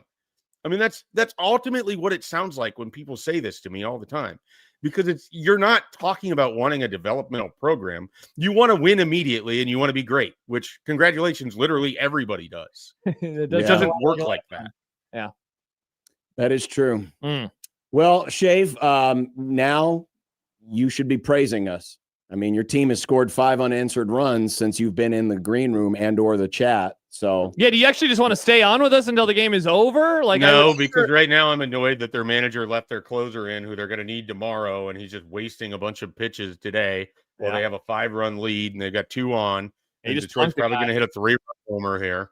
Yeah. All right, now I can't find the strike zone. All right. Well, best wishes, Shave. We hope that you're. Same to you, Josh. If you like baseball, I'd root for your team as well. Yeah, go Mariners. Yeah, you're not a Mariners fan. They were my first favorite baseball team when I was a kid. Yeah, and then the Red Sox were your second favorite baseball team. They were like you married a Royals fan. You watch a lot of Royals games. I do. You're basically the guy who just glums onto whatever team you want to glum onto, and nobody has to take it serious. Good point. Yes, exactly. You actually nailed it. Yep. Which isn't that the definition of every Cowboys fan? No, in America? I'm an actual Cowboys fan. You stop it, you monster. Well, now he's glomming on to Indiana and Kirk Cignetti. I love Cignetti. He's awesome, man. That guy's a badass. I have a ton of respect for what they're doing. I mean, you need disruptors in the world, and he's a disruptor. And I love that it's happening at a place like Indiana where they have no history of being good. Too. And that I don't see this as a bad thing for college football at all. Nope.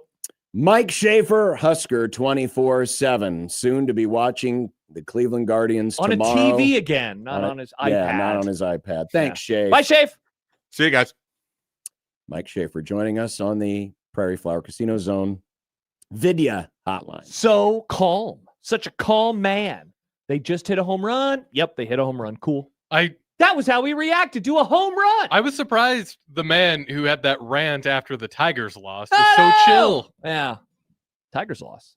Lions. I do that all the time. Really I don't know. They're playing the Tigers. It's specifically Detroit. I don't know why I have the issue with the Tigers. Well, John calls it the Big 12 and the Big 10, so I guess I understand a little bit. Did the city of Detroit miss an opportunity by not naming their hockey team the Bears?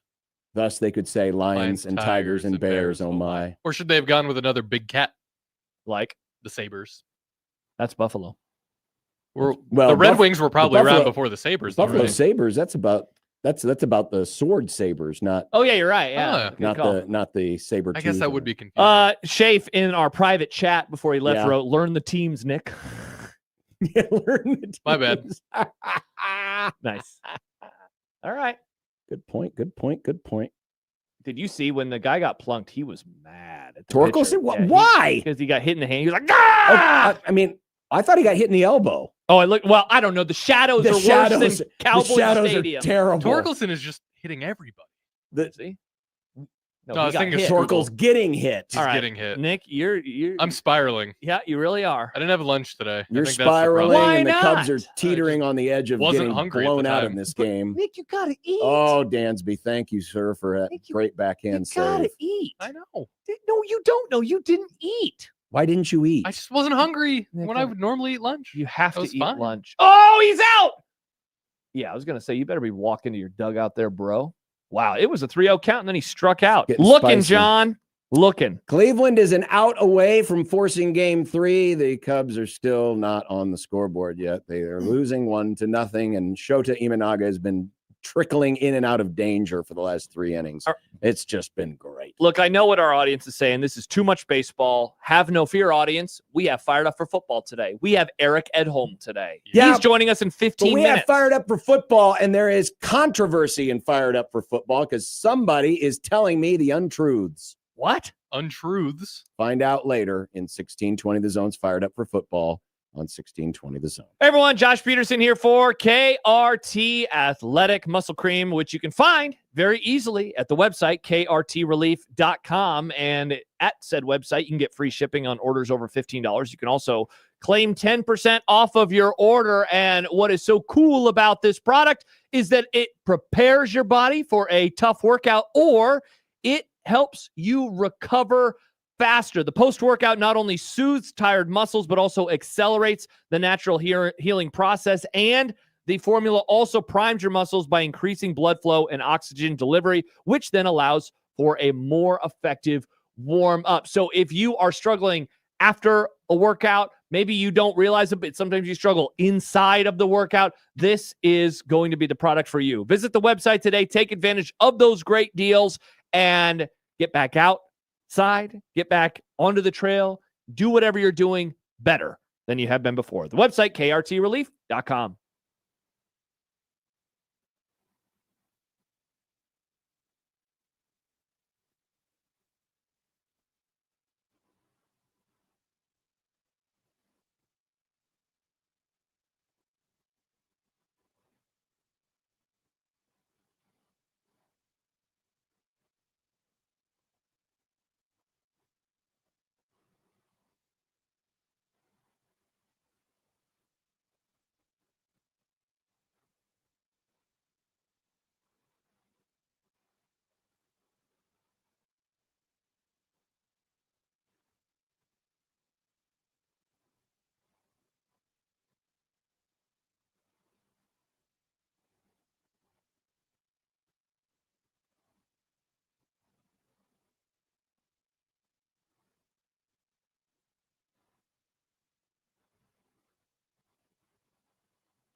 The Guardians are playing tomorrow. They hold off the Tigers 6-1. Game 3 tomorrow at noon. The MLB schedule does say if there is a game 3 in Wrigley, it would be at 2:08. So that's really even if I would be stunned though if like the Dodgers don't lose tonight or the Yankees don't win tonight. that they wouldn't put They wouldn't something move it in prime around, time. yeah. But maybe they've already committed to it. I don't know. Sadly, though, it looks like we're going to find out because the Cubs offense is stagnant again as they're losing 1-0. Plenty of time to get some runs. They have to get runs. But there's time. You're right that there's time. There's time. But they still have to get the runs. They do indeed have to get They need to eat some Taco Bell so they can get the runs. Got them. We don't normally hear a lot from Holgo the Oko here on this program, but he did say a couple of interesting things yesterday that I wanted to submit for your perusal. Okay. One of them was using Michigan's offensive line tape, what they did to Nebraska, to show his offensive line, how it should look. Here's a little bit on that. That team, there's a lot of people on that team that played and won a national championship, right? So give them all the credit in the world, okay? And so after that game, what do we got to do to fix it? How are we going to fix it? I've seen us practice at a very, very high level, okay? So I give our team, our players, Coach Rule, tremendous credit for having the resiliency to come out and practice the way that they did Tuesday and Wednesday. I've never seen it. I've never seen it like that in a bye week, and get away from it for several days, come back focused on Sunday, and then go out again this morning and have a really good practice. Okay. So, you play a good team and the outcome isn't what you want it to be, then you just need to learn from it. Right. And I think our team has learned from it, and man, I'm thrilled to see what it looks like on Saturday. Curious what you thought of that part in the middle where, he talked about the practices, the nature of the practices last week during the idle week. And that was something Dana had never seen before. Yeah, it just the way that they continue to talk about themselves right now, it just makes me wonder what was going on in their heads last week. I think it was either Mitch Sherman or Happer who pointed out at some point over the last couple of days that since the Michigan game, we had heard from, it was like Matt Rule after the game, Matt Rule on Monday, Matt Rule this past Monday. It's like we just hadn't heard any outside voices. But then when we start hearing the outside voice, not the outside, but the other voices, they're all saying this, like an undercurrent of, obvious frustration. It really seems for whatever reason, not for whatever reason. I know why it's sticking with them, but it seems like this game is sticking with them. You just hope that it's sticking with them in a good way, right? Where it's like you're using that as fuel for whatever is next. What did you think? Well, first thing I thought of was it kind of reminiscent of best practice ever. Yeah, sure. We all know how that went over. I'm not saying that's exactly what he said, but that it kind of came off the same vibe that, hey, we just haven't seen it. I've never seen anything like this before. I sense that, the narratives are going to write themselves. If Nebraska goes out and boat races Michigan State, there's going to be a lot of people saying, man, I tell you what, last week you could tell they were focused. They were zeroed in. They were ready to go. Or if they play clumsily, win or lose, especially lose, that the message will be, man, they were wound up too tight. Sure. They were too tight. They were dwelling too much on the past. The narratives will write themselves in this one. Yeah, for sure. Here is Dana on the offensive tackle conversation. I think all those tackles have had a good 2 weeks. They've pass set it a million times over the last 2 weeks. Okay. And so I think you'll see improvement when it comes to that. That was elite pass rush that we saw. Okay. And now we know what it looks like. And now we know what our bodies have to do and how our bodies need to play, and it's our job as coaches to get the best ones out there. Again, you and I are in agreement. They're going to make a change. Yeah. And I think we're both expecting Pritchett to be a starter. Yeah. The Pritchett experience is coming for a starting lineup near you. Yes. Here is Dana on the running game. Got to do a better job of sustaining blocks. That's everybody on offense, and then we got to run harder, and I know a lot's been said about, who number 2 is and all that stuff.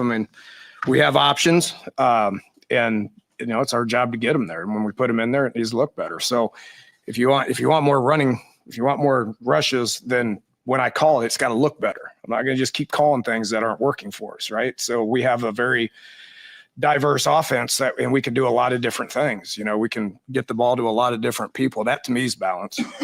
That's balance. Okay. And my job is to call the plays that are working to where we have a chance to be successful. Let's play a game. Which media member did that? Oh, that's a good question. I couldn't tell who that was. It wasn't Sip for sure. We can rule Sip out. I like that answer. I really like that answer. Well, I know you do, Mr. Pass. No, remember, I pass. like running now. I like going against the grain of the modern thinking.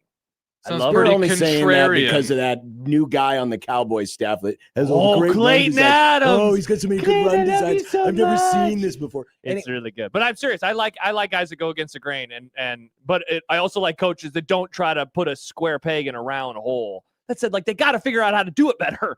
It's like I'm acknowledging a lot of different things at one time. They have to. They cannot not run the football. And here again was the quote that we played yesterday. They're all getting better. Every time we get out there, I think those guys get better. It's all of them. So, I think you'll see something that you haven't seen on Saturday.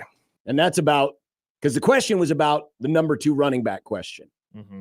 I'm almost wondering, though, if the answer wasn't about the running game in its entirety, that it wasn't just that this wasn't you're going to see something different with our backups that you've never seen before. That this is going that answer was more about you're going to see something in the running game that you haven't seen before. Adam takes into the show 402-951-1620. Is it wild that I actually believe Holgo more than I would believe Rule when talking about practices being great?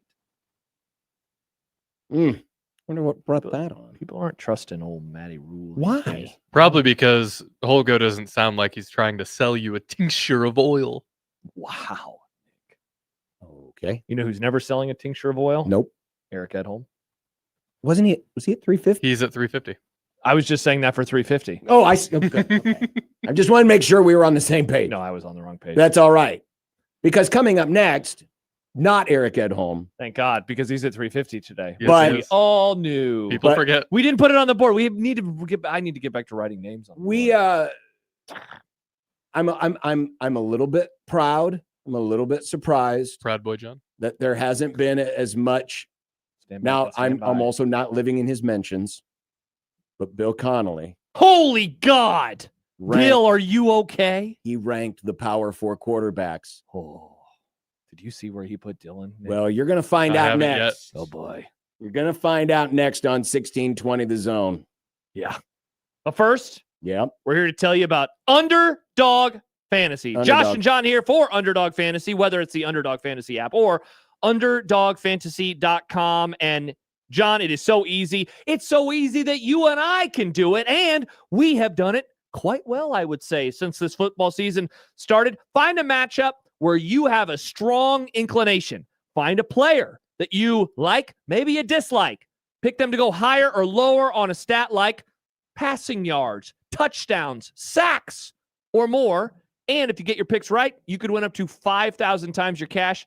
And John, one of my favorite parts is that I do it all from the comfort of my own couch in Omaha, Nebraska. I don't have to get in a car and drive anywhere else. I'm debating on whether or not tomorrow, and swear to God, this kid, he slams his helmet down every time he grounds out. I'm thinking of doing an all pessimists wager tomorrow with like a negative Rams or positive 49ers coupled with a positive Padres or a negative Cubs. You can do that on Underdog. And then maybe if I really feel like I'm adventurous, do an all positive one. And then neither one will hit, and then both my teams will lose, and then I'll be upset. But you know what? That's not the point of this. The point of this is to tell you that Underdog is available right here in Nebraska. And whether you're a pessimist or an optimist, you can have more fun watching the games with Underdog. So sign up, download that Underdog app today. Sign up with promo code 1620. Score $100 in bonus funds or entries when you play your first $5. That's promo code 1620. Must be 19 plus and present in Nebraska. Terms apply. See assets.underdogfantasy.com for details. Concerned with your play, call 1-800-GAMBLER. Visit ncpgambling.org.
Still 1-0 poop and pee.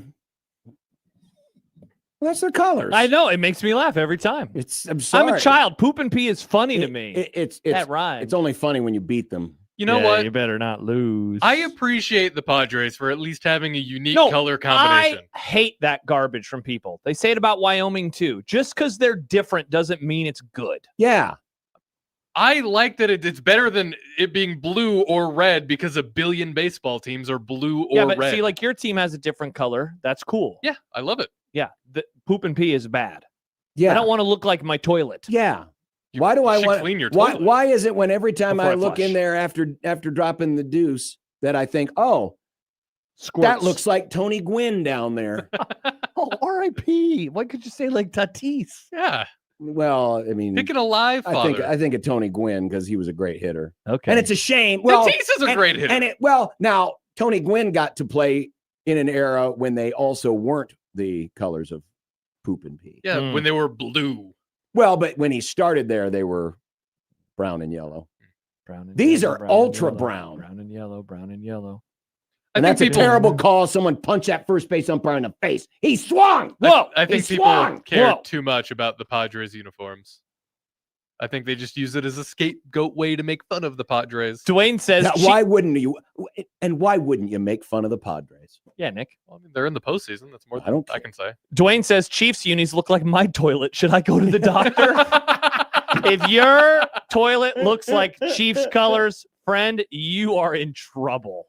Or if it looks like the Jets, you probably had one of those Whoppers with the dye-colored buns. Oh, God, those were Remember so those? nasty. Oh, my goodness. Yeah. Well, that's not the point of this segment to talk about our Oh, it bowel is. movement. No. We're The talking point of this about- segment is to talk about Bill Connolly, who ranked all 68 Power 4 quarterbacks today. And I'm going to tell you, I woke up this morning and I thought, oh, boy. He chose violence. He chose violence I thought the same because, thing. I opened it immediately. It was like, all right, where's Dylan? Where's Dylan? Where's Dylan? And I kept scrolling and scrolling and scrolling because and scrolling. as we know, Nick, do you have my sound from earlier? As we know, when it comes to Dylan, the people, the white knights like to come riding in on their white horse, banging their coconuts together. Oh, I'm here to save you, Dylan. I'm here to save you from the bad people that don't want to rate you in the top 5. We're not going to allow this. People are going to hate you for this.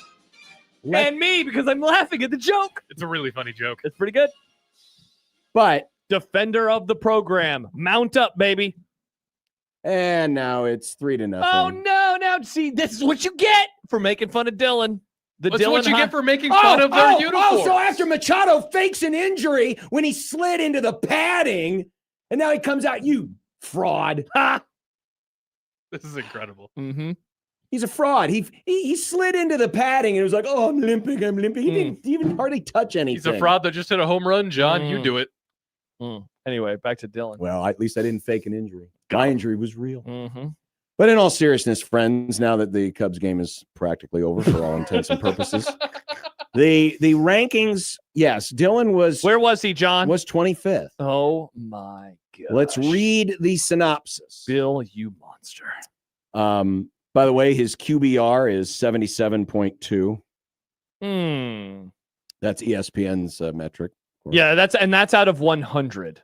Yes. Running helps. For reference purposes. Yes, who's number one and what does that That person would be have? Jaden Mayava of USC, who is at a 93.4. All right, Bill, let's settle down, bro. Wow, that's a high QBR. Holy crap. Rayola's 76% completion rate ranks 4th nationally, and his 11-to-1 touchdown to interception ratio is pretty sexy, but somehow he takes forever to throw. 2.89 seconds on average, which is 108th in the country. Yikes. Extremely short passes, 6.2 yards per air yards per attempt, his which is 123rd, and takes a lot of sacks in the process, 28.6% sacks to pressures, which is 119th. Still, the Huskers rank 16th in points per drive and 9th in success rate, so he is doing something right. So look at that. He says some nice things. He says some factual things that stink, and then he finishes by saying he's doing okay. Baymon writes he's not wrong. You know, I just developed this take, John, so if I'm wrong, please let me know. Dylan Raiola is Nebraska's Tony Romo. Let me explain. Oh, Tony Romo was someone who many people on all sides of NFL fandom had opinions about. Mm-hmm. The hardcore Dallas Cowboy fans, or the Tony Romo supporters, mind you, thought he was all that in a bag of chips. The best player. Oh my gosh, he's so good. You can win copious Super Bowls. The take machine of television at the time, Tony Romo sucks. Tony Romo's garbage. Tony Romo goes on dates with Jessica Simpson. I always thought he did. I always thought he was in between those descriptors. He was not as good as the super fans would have you believe. He was not as bad as the first take machine would have you believe. Dylan Raiola, I think, has entered into that territory. You think so, huh? Very quickly, he has become this. Did you know he looks like Patrick Mahomes? He's cosplaying Patrick Mahomes. Why is he trying to be Patrick Mahomes? And then you have the others. Why isn't he in Bill Connolly's top 2 quarterbacks? Look at his completion percentage. Look at this. I think he is. I don't know. I can't tell you if he's the 25th best power quarterback. I have no idea. I think he's pretty good. I don't think he's bad. I don't think he's great. I think he's pretty good. I think he is shading towards the upper end, which 25th is higher than average. Well, sure. There's 68 of them. It's the upper third of the Power 5, essentially. I think that fits. I think that he is that. His positives are, let me try to figure out a different way to say this. Are his negatives in the categories that you wish were not the negative categories, right? Like the things that he does well, completion percentage, that doesn't tell the entire story. Of course not. Average depth of target, though, tells a story. Mm-hmm. His sack percentage tells a story. Like, you wish that he wasn't as bad in that regard, and you would probably trade, what would you trade? His sack category for maybe like a couple more picks? If he had 4 interceptions and 11 touchdowns, but he didn't get sacked as much, would you trade that? I don't know. No, because turnovers are pretty bad. Those are pretty bad. But and some might be saying, well, but the Michigan game skewers those. Well, remember, this is the rate that Connolly is or the stat that he is quoting is sacks to pressures. So in other words, how often are you getting sacked when you are pressured? And so what does that tell you? So that puts you mobile. That puts a little bit on the quarterback. So yeah, in a way, Raiola's being punished here for not being as mobile as some of the guys also on this list, and not being as elusive in the pocket, or maybe holding on to the ball too long. Now, does the opinion of where you think Connolly has Dylan change when I let you know that Brennan Sorsby, I saw this, is 6th on Connolly's list? Cincinnati is basically one poor pass away from being one of the biggest stories of the early season. His underthrown interception cost the Bearcats a potential win over Nebraska in week 1. Otherwise, he has piloted what might be the most well-rounded offense this side of USC and Indiana. And then he puts up a graphic. This graphic is incredible. It's a graphic that shows the success rate of the team, staying ahead of the chains, and percent of plays that gain 20 or more yards. And Cincinnati is way up there in the upper right-hand corner, which means they're both being successful and they're gaining a lot of big plays. And let's face it. Except in that one game. He did not have, he had big play in the running game. Isn't it amazing, though? Because that's all passing, right? That is just a passing stat? It just says percent of plays gaining 20-plus yards. Okay, interesting. So it's not just a passing Isn't stat. it amazing, though, that he is that far up, even though in the Nebraska game they were able to clamp him down a little bit? John emails in, Equitable Bank inbox. Raiola is playing well, especially compared to Nebraska quarterbacks over the last 20 years. But there are many quarterbacks that are playing better. I would have him higher than 25, but right now, probably not any higher than 15th. I think that probably fits, 15th best quarterback. I think he's in that range. I don't think Connolly is out of bounds. I think that is the band that he is in. And because, look, a lot of us around here, especially the most negative people on him, are like, he can't run. He can't run. Well, that's a part of his game. And that's a part of his game that of all the stats that Bill listed is, as you pointed out, pressures, and what you're able to do after the pressure arrives. That's on you. We don't have time to get into this now, but going back to the whole high completion percentage and the depth of target, is Nebraska, or I shouldn't say, the question is Dylan being held back by either by play calling, his decision making, confidence in the line to block long enough to have deeper targets. I don't think he's being because remember, and the reason why I asked this question is remember how just, especially last year, what was the main talking point of the offseason? No more turnovers. Yeah, for sure. And so you're saying drilled it and drilled it and drilled it. And now, it could a possible result of the high completion percentage, but the low depth of target be a risk adverse strategy? Absolutely, it could. I mean, whether that's in the play calling or in the decision making that has been drilled into Dylan, thou shalt not throw an interception. In his prime, that was like the biggest knock on Aaron Rodgers. Like the guy is so risk averse that in the playoffs it cost him. Mm-hmm. It cost the team because sometimes you have to do that. You have to make a throw that is very dangerous because the reward in the playoffs when it's one and done is so much higher than the risk of potentially throwing an interception. And I think that could very much be the case. And so like in a lot of games, that is going to be to their benefit. But there will be a time or two this year where they need him to be a bit more aggressive. And can he? It's a great question. It's a great point. Coming up next, we'll talk with Eric Edholm of NFL Media, NFL.com. Nice. And look at what he has seen through the first 4 weeks of the season. Does he think the Cowboys are exciting? I bet he does. Because he's not a pinhead.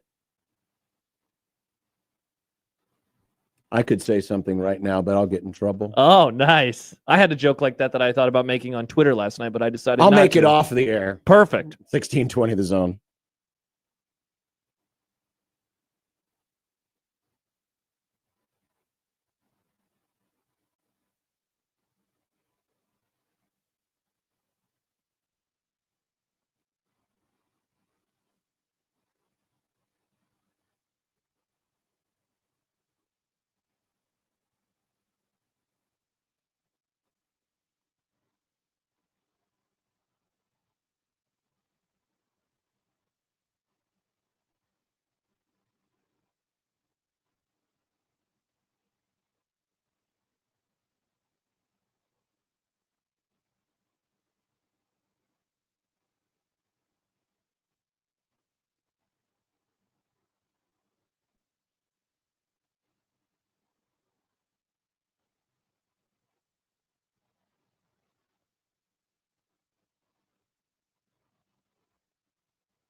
Eric Edholm, a very busy man, because there's so much good stuff to write about.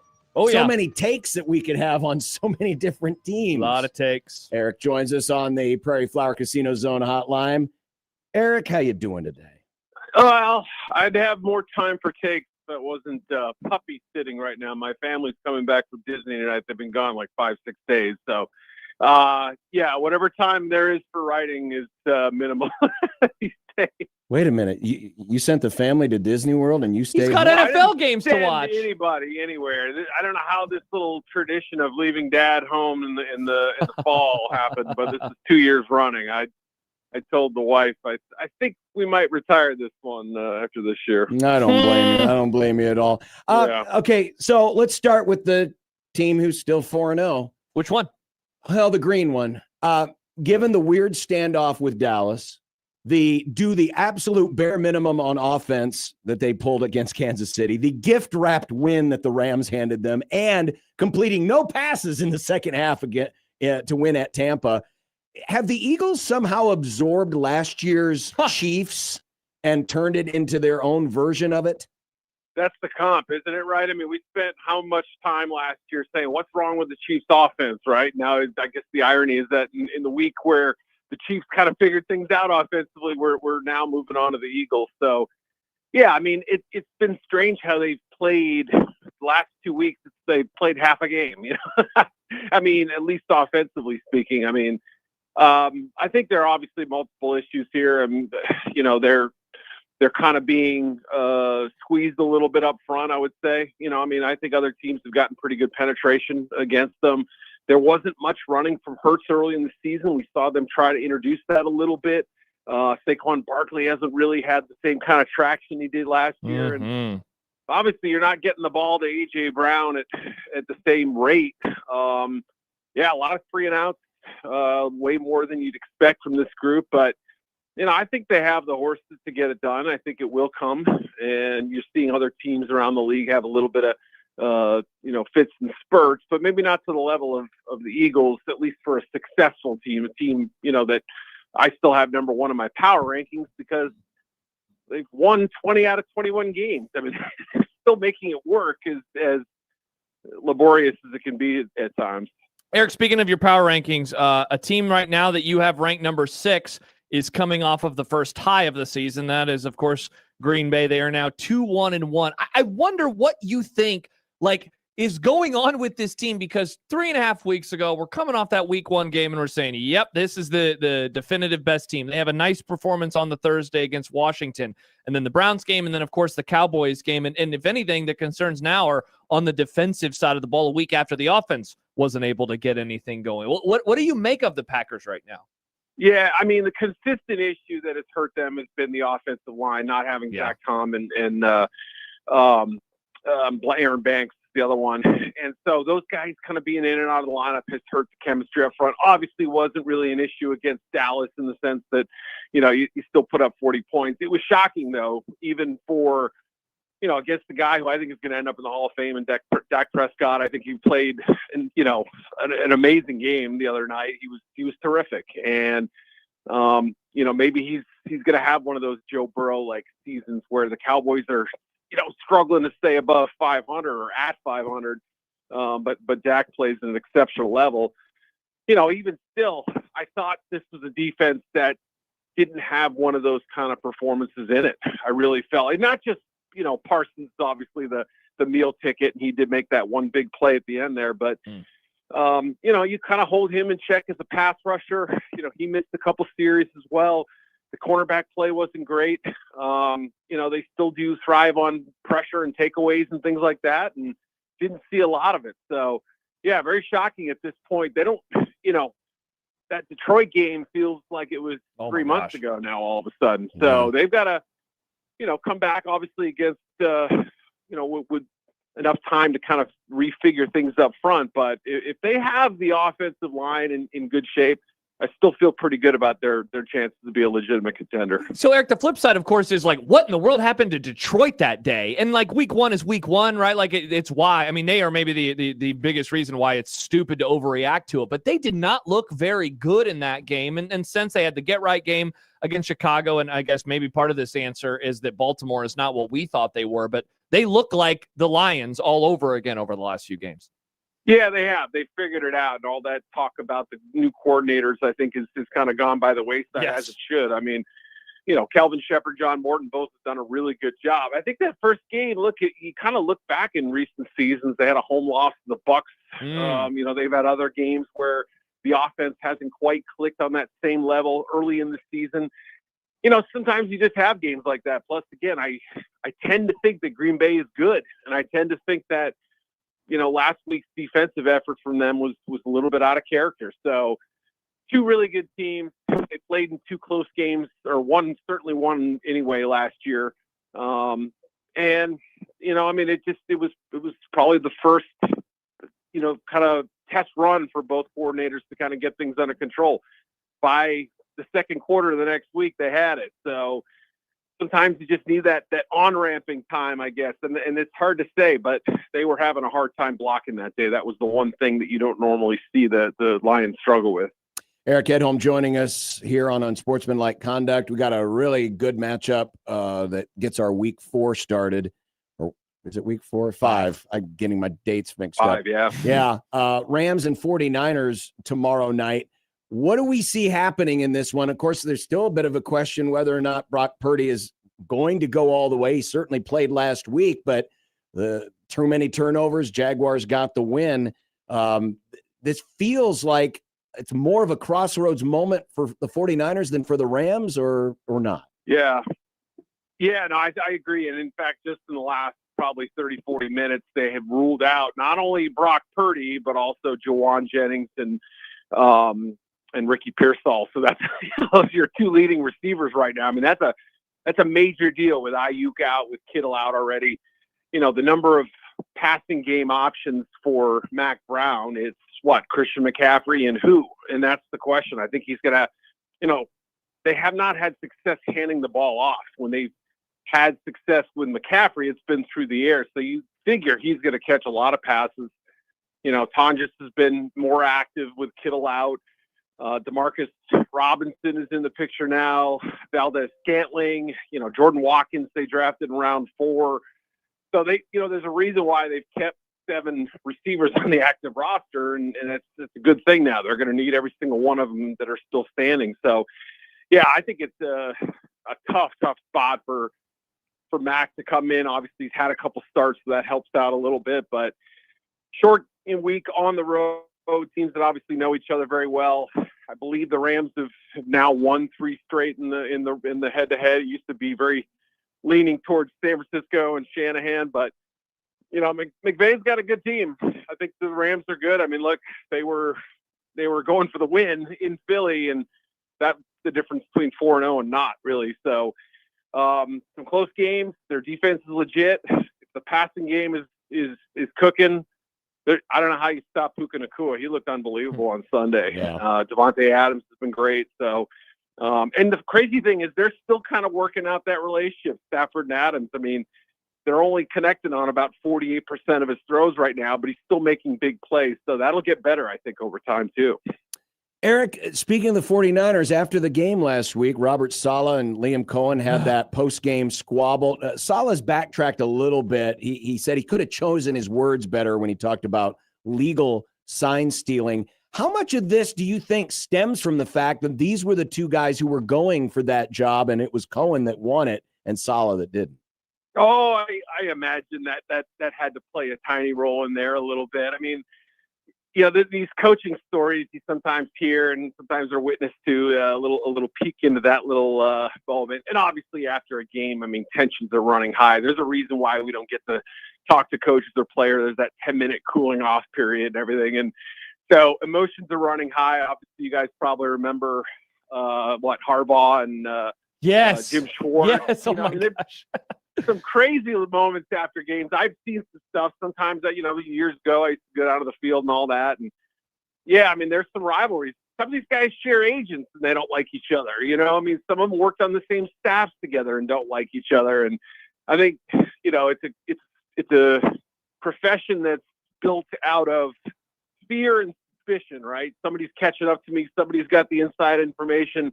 Somebody's gaining on me. And I think that's how a lot of them are wired. It helps to motivate them and to be better coaches and to be more, you know, proactive on these things. So it's always going to lend for touchiness in those kinds of situations. And I suspect it's, you know, it's sort of a garden variety coaching rivalry story, but it's fun. You know, I mean, that was a fun one. Eric, are you more surprised by how good the Colts have been or how bad the Ravens have been? I didn't think the Colts would be good. I'll say I didn't pick them to, and I mean, obviously the suspicion about Daniel Jones or just the quarterback situation in general, how were they going to navigate it with Anthony Robinson? You know, you kind of felt like they wanted him to succeed and all that, but you know, I really appreciate the fact that I think they just made the right choice. You know, like this wasn't about, you know, getting back, you know, sunk costs and all that stuff and investments. They're trying to win. Obviously, Shane is trying to win, and they had a chance to win that game Sunday. You know, Edie Mitchell fumbles the ball out of the end zone. You know, should have obviously been a touchdown there. His holding call brings one back too. The thing that has been so impressive is that they hadn't really made those kinds of mistakes the first 3 weeks of the season. That's what got them to 3-0. But I think you have to say the Ravens. I mean, obviously the injuries are a big part of it, but you know, if you'd have told all of us that, you know, early fourth quarter, week 1 in Buffalo, hey, by the way, this team is going to start 1-3 and Jackson's going to miss time and there's going to be some other, you know, it would have just been like science fiction. So I think that has to be the bigger shock, even though the Colts have been a pleasant surprise. Yeah. Eric Edholm joining us here on Unsportsmanlike Conduct from NFL.com. The latest is that, you know, Lamar Jackson's hammy is kind of a week-to-week thing, but, you know, just given how much mobility he relies on, even if he is able to play, there has to be a pretty large concern. And we haven't even said anything about their defense yet. Yeah, no, right. I mean, that's the thing.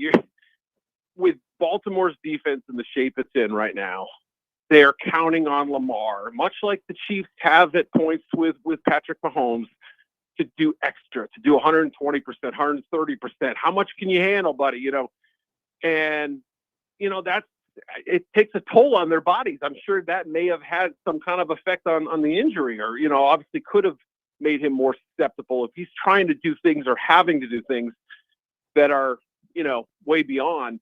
Plus, we hadn't really seen him, you know, even though he was escaping rush and all that stuff, we hadn't really seen him run as much lately in the last couple of games. So, you know, I wonder, was it bothering him before and it just sort of progressively got worse? I don't know.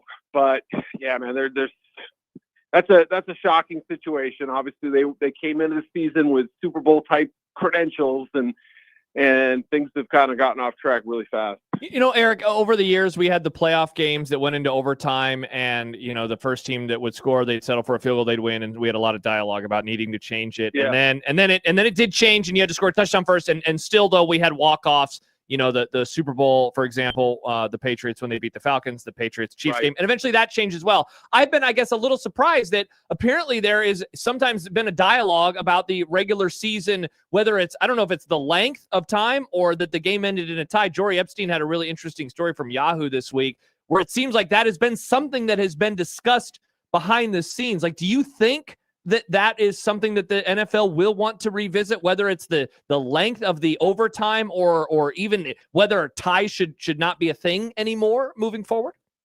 If there's an off season upcoming, there will be an NFL rule or guideline or something that's looked at. You know what I mean? Yep. I don't mean that. I do. Obviously, I'm kind of half kidding when I say that, but like, you know, I think they're really proactive about trying to make sure, okay, is this game fair? Are we unfairly rewarding one team or the other? Is there some situation that needs to be addressed?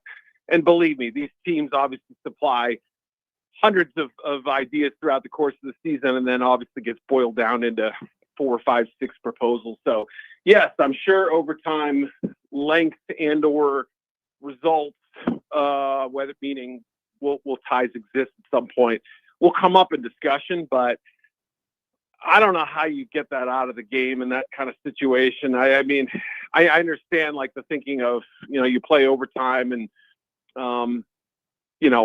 how much more can you kind of push these guys? Do you just keep playing till somebody wins and all that? Hell, I was at that game in the playoffs, the double overtime game between the Panthers and Rams. So I think it was like the 5th or 6th longest game ever, something like that at the time. But in the regular season, I don't know if that's a possibility. I know obviously TV has kind of dictated a lot of these proposals in years past. I don't know if that's going to be the case going forward. So my short answer is yes, but it's a vague yes in the sense that I haven't gotten any indication that it's on the front burner or anything like that. As we wrap things up with Eric, we have a little segment we call the hot take market. And yesterday, one of my hot takes was that I have a feeling that this year there's going to be a 9-8 playoff team that could make a hellacious run through the postseason. This just feels like that year. And there's a lot of potentially teams, maybe even the Ravens or Denver, teams that were in the playoffs last year who could fit that, could be there, at 9-8 and make a hellacious run. Does it feel that way? Yeah, I think there's something to that. I mean, the Ravens would be the obvious example. Like if they somehow scratch their way into the playoffs, which is doable. A 1-3 team has made it before. Several, not multiple ones have, I should say, not several, but they would have to be one of them. I'm just kind of looking at the bottom of the Texans. Boy, if their offense ever kind of got going, that defense is legit. They have not allowed many points this year, and I think everybody was kind of dogging on them for the 0-3 start, and obviously that would add an extra kind of layer of drama to it if they did A, get in, B, make some noise. And look, they beat the Chargers pretty handily last year. They gave the Chiefs a pretty good game. They didn't play great throughout the regular season, that sort of thing. And maybe they're the kind of team that gears up and finds a way to get better in December, January, and cause some problems. But yeah, your Ravens example would be the perfect one, right? Who wants to face Lamar as a wild card? Right. I mean, that would be crazy, So as far as whether that's guaranteed to happen this season, you never know. I mean, we see so many twists and turns, but yeah, I think with a couple teams that we expected to be a little better, nominally still in the race, yeah, there's a few options out there. Eric Edholm, NFL Media, NFL.com. Eric, thanks for helping us out today, and thanks for watching the dog. Got to go get him now. Talk to you guys later. All right. Thanks, we'll see Eric. Eric Edholm Yeah. joining us here on Unsportsmanlike Conduct. Unbelievable. If you want to, Best hit ball of the whole freaking day, and it hits the damn pitcher in the shoe and goes 90 freaking degrees right to the first baseman, who then arrogantly doesn't walk over and tap the bag with his foot. No, he nestles the ball on top of the bag. Again, this is what you get when you wear poop and pee as your uniform colors. God, I hate the Padres. I hate everything. Hi, John. Go to hell, Nick. good stuff from Eric, at least. Yeah, it was good stuff. Throughout that conversation. Football. Also, how mean was it towards the end of it? So right before you asked the question that led to that play, he also brought up the double overtime loss by the Rams. Oh, I know. I bet that made, weren't you doing a PA? I was. Oh, man. I was. Well, John's pretty fired up about baseball right now. Yeah. But instead, that we have a guest coming up. I know. I'm saying later. Look, we both made mistakes today. We both forgot what we he had should coming get up next. fired up for For football. football, When it he happens will. later when we talk about it. We'll do that at the bottom of the hour. Like we By the always way, do. So the Like we always Phillies, who are waiting for the winner of the because Dodgers, the MLB playoffs Reds, are big now. Yeah. Yeah. They're holding an inter-squad game.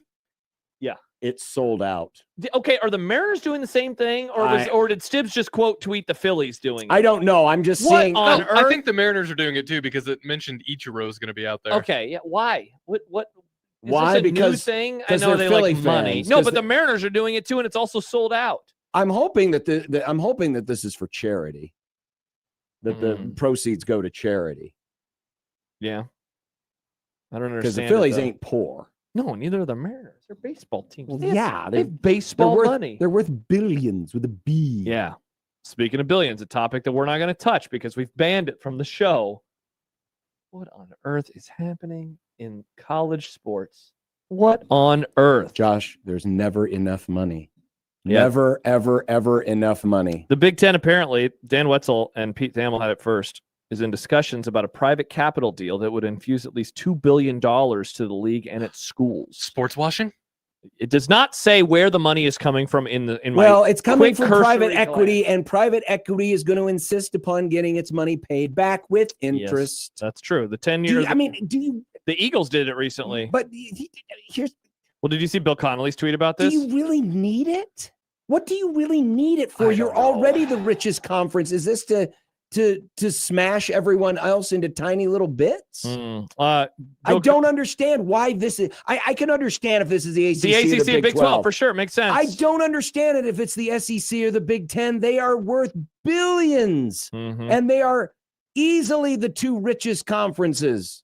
Yeah. I don't understand this. Bill Connolly wrote, "Hello, Mr. Vampire. Come on in." That's pretty good. It's pretty good. Because you have to invite vampires in, John. But you're begging. I am a vampire. You're begging for trouble. I will suck your blood. You're begging for trouble. Is it Nosferatu? Ooh. Yeah. It's almost like, and listen, I'm all for, being proactive and, preparing for, emergencies and trouble ahead. Yeah. But it's almost like the Big Ten is anticipating that they're going to have to pay college athletes the same as professional athletes. I mean, and not that they're getting paid. No, the same salaries. I don't get it. Author Matt Brown says, the big question I'd want to ask any Big Ten school or conference official, or hell, anybody in college sports flirting with taking private capital money is this: what specifically do you need the money for? Yes. Because the answer better not be to pay players. Yes. Yeah. And I tell you, this flies directly in the face of what Nebraska athletics has been about for decades. We're self-sufficient. We don't take student funds. We fund our own projects and do just fine. Thank you. No, they do. very In much. fairness, they do take donor money. They'll just say that this is a new form of donor money. Yeah, but the difference is the Cook family ain't asking for that money back. No, that's true. That's a great point. Donors don't ask for the money back. Yeah, it's a great point. This will be money back with interest. With interest.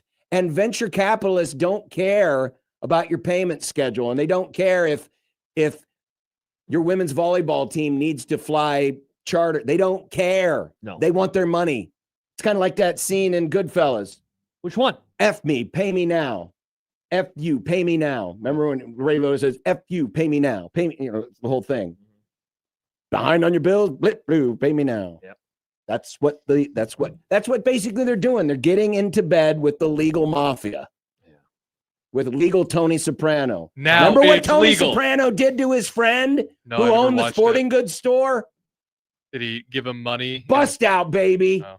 Do you want to see Troy Dannon having to load up his car and drive off to a ranch in Montana? Yogurt. He followed me on Twitter. Because Nebraska couldn't make its payments? No, we don't want that. Matt Brown adds one more thing before we talk to our good friend, Mitch Holtis. If you are going to give up even a modicum of control or future earnings simply to meet your new payroll demands, you'll be back facing the same problems as soon as the upfront cash dries up. Is the PC money there to make investments to drive even more new revenue? Yeah, as you keep saying, John, you're going to have to pay it back with interest. So you got to make money to then pay the money. I really want to hear. I mean, this is what I would insist if Petiti would ever do another press conference, besides the staged one that he does at the media days, is why do you need this? And be specific. Why do you need this? Yeah, for sure. And I guarantee you, Josh, the answer is going to be put on the backs of the players. Well, always. If it weren't for those greedy players, we wouldn't have to get into bed with the mafia. They love blaming the players. They love it because a lot of people eat it up. Oh, yeah, you shouldn't have played him back in the 80s. It's still 3-0. Oh, man. Oh, Arias is up. He's the one that tapped the bag with the ball. Oh, that jerk, and he just got a hit. See, they missed the opportunity to throw it up and scare him a little bit. Oh, well. Yeah. See you tomorrow, kids. 16:20 The Zone.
You ready? The most exciting announcer in professional football. Picked off at the goal line. 20, 15, 10, 5. Jalen Watson. Welcome to the Red. Nobody can paint a picture with words quite like he can. They might just be gargling in the nectar by that game. I think the rectal buzz that you get from the seat, maybe, The man, Touchdown! Kansas City! the myth, You can doubt the Chiefs. You can dislike the Chiefs. You can disrespect the Chiefs. You're going to have to deal with the Chiefs. the legend of the Hy-Vee salad bar. You want to chuckle? Guess where right now? In the parking lot of the state show. Hy-Vee. Mitch Holtis. A 3-yard touchdown pass in overtime. Kansas City wins the game. 25-22. Well, I've mentioned it a few times, but it's been energy and execution, starting obviously with Spags on the defensive side and going through our player leadership. But we've just been executing at a high level. Guys have been on the same page, communicating. And then when you bring the energy, you get things like takeaways, you get things like sacks. And so to see those production plays coming because of our execution in the early downs has been really exciting. That would be Drew Tranquil, and this would be Mitch Holtis joining us from the friendly confines of his office today. Hello, Mitch. The office, or is it the closet that we call the mini sub? But we hatch out. Oh, is that what that is? Oh, yeah. I've got the launch codes right here. Look at the chart. Wow. This is where we hatched the Leo Chanel interception last week because we thought, how can we get a 265-pound linebacker to turn his hips and cover an all-pro tight end at 25 yards at the boundary and make a one-handed grab? That came from this lab. That's all. Very good. Very good. Mitch, did you like the offensive performance more or the defensive performance more on Sunday afternoon? Well, which one of my children do I love the most? Great my point. grandchildren, and then throw in that with teams the 48-yard. Throw in the 48-yard kickoff return by Nico Remigio and the 16-yard punt return by said Remigio that led to a touchdown. So I love all of my kids and grandkids. So let's just leave it at that. And by the way, who's the Cub fan? Is John a Cub fan? Yes. Yeah. He's freaking out right now. About ready to turn. You know why, John? Why? You know why? Why? Colin Ray's in the game. The Indiana State Sycamore. Oh, This game is going to turn. You're going to get a rally. Although my son loves the Padres. Colin Ray makes it happen. I'm just very telling you. good. I like that. What a reference. Little Valley love here. Little Valley Yeah, well, baseball. I'm going to give you Omaha love. What I'm fired up about is Isaac Collins and the Brewers getting the bye here. Yeah.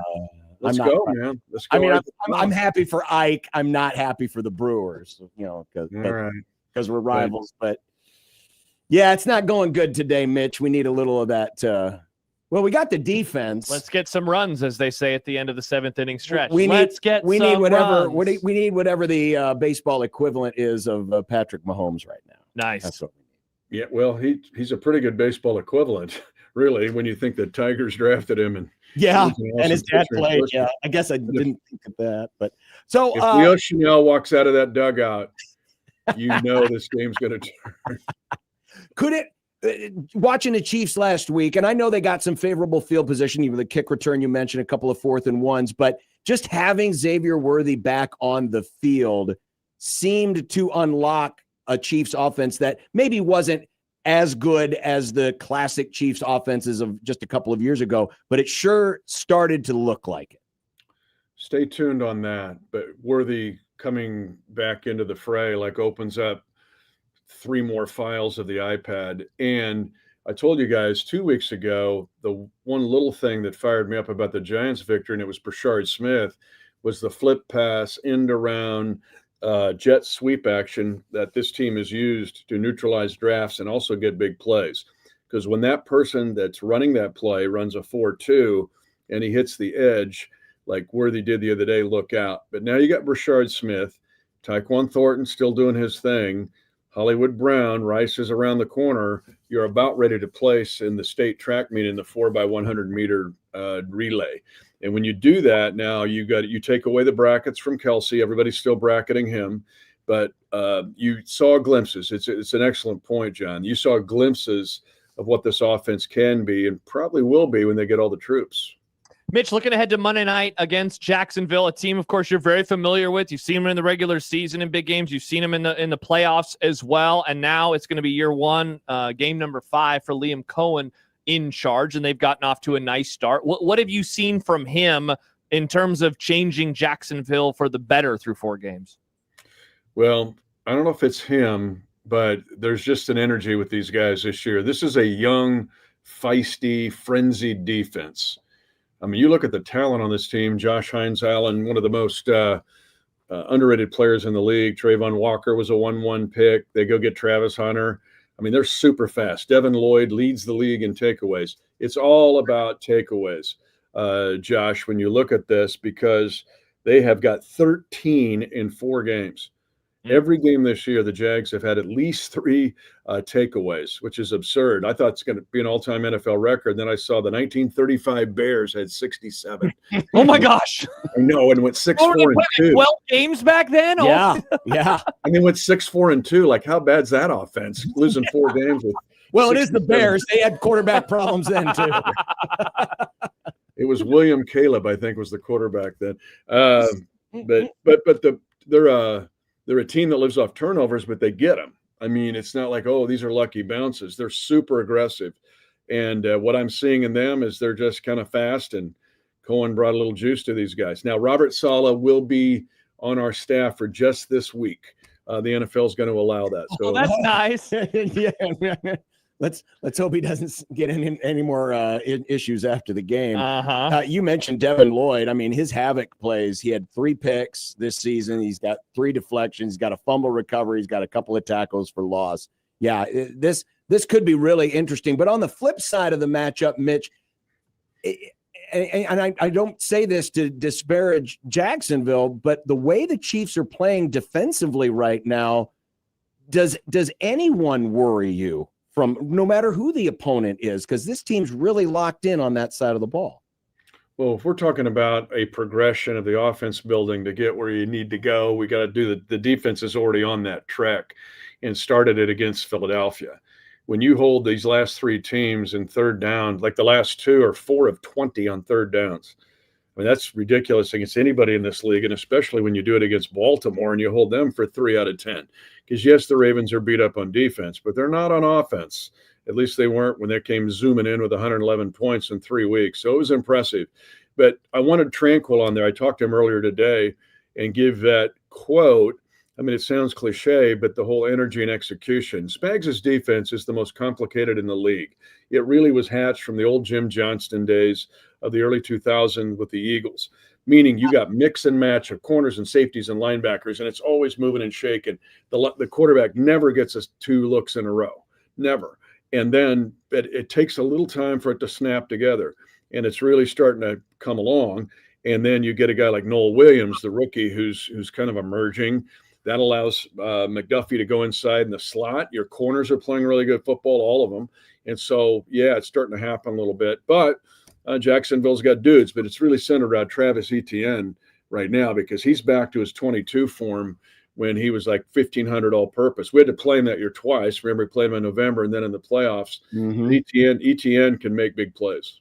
Mitch, I've always loved asking you about the quirks of the schedule, especially as the Chiefs have gotten better, and thus they're going to be on in prime time in the 325 slot a lot, because over the next 5 games before the idle week, they have 3 primetime games starting on Monday against Jacksonville. They have a 325 national game on the road at Buffalo, and then they do have a nooner in there. But I'm wondering how you're viewing this stretch, not only importance of games, because those games are going to be against good teams, but also what it's going to do with flying all around the country and playing in kind of weird time slots.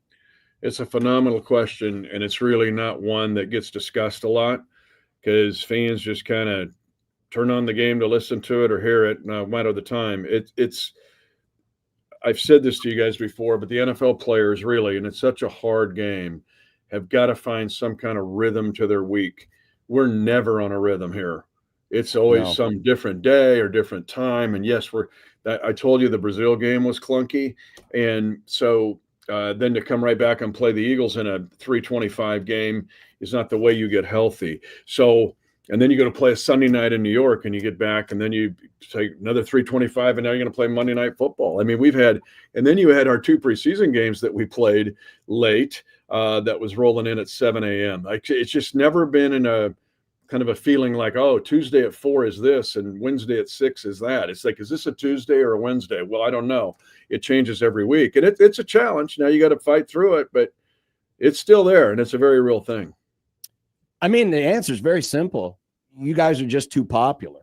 If you would I don't know, trade Mahomes to Cincinnati or Dallas and I like Dak. Dak's playing well. And tell Travis that, he's got to dump his fiance. I think, less popular. Be less popular. And then you get a lot of noon kickoffs. I've lived a lot of life with noon kickoffs. Yes, you have. Yes, you have. So we'll just let that go. Brody Croyle. Man, thank you for the Brody Croyle reference. Hadn't had one for a while. Like Brody, good dude, but wow. And then don't say Todd Haley. I'll start to break hives. Here you go. You can't. I mean, Taylor's got a new album coming out. You guys. Yeah, John's in line at his store waiting for it. I say, John, you can buy these things online now, and he says, no, I want to go to the brick and mortar. Yes, I would like to have. You're going to do it for real. That's what you got to do. Please.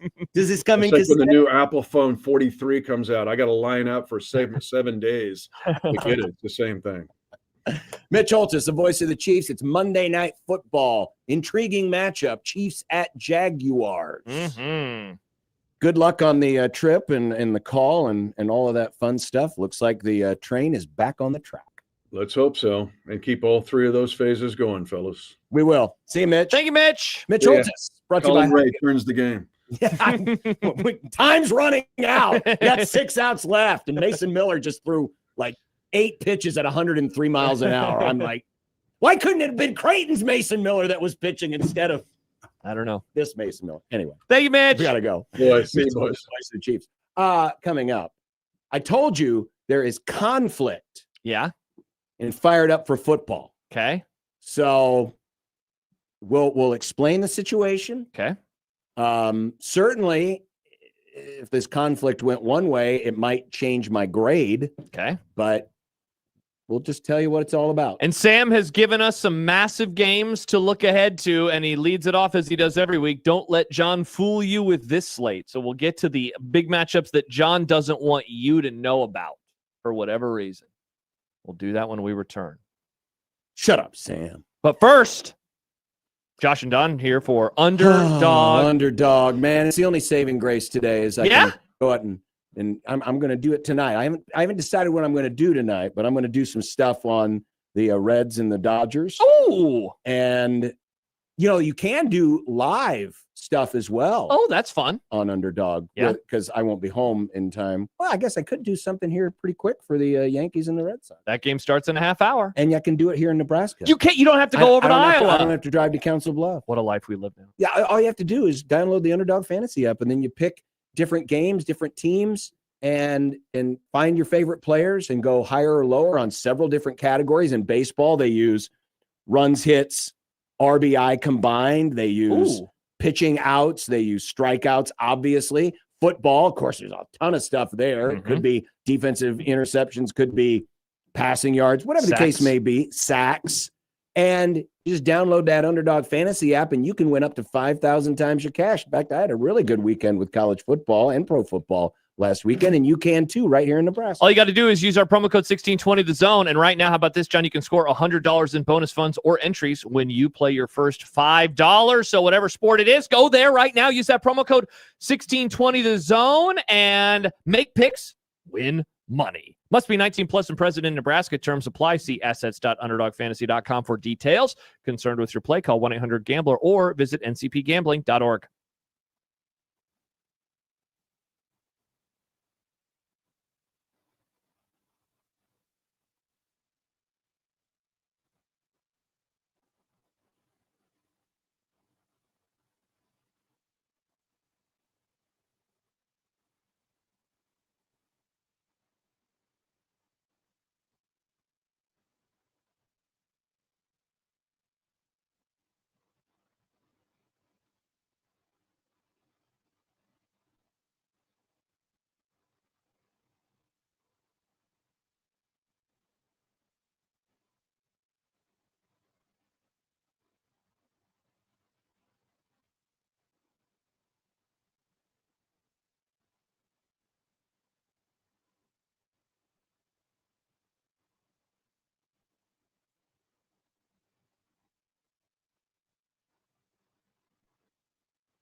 Good people of the American heartland, lend me your ears.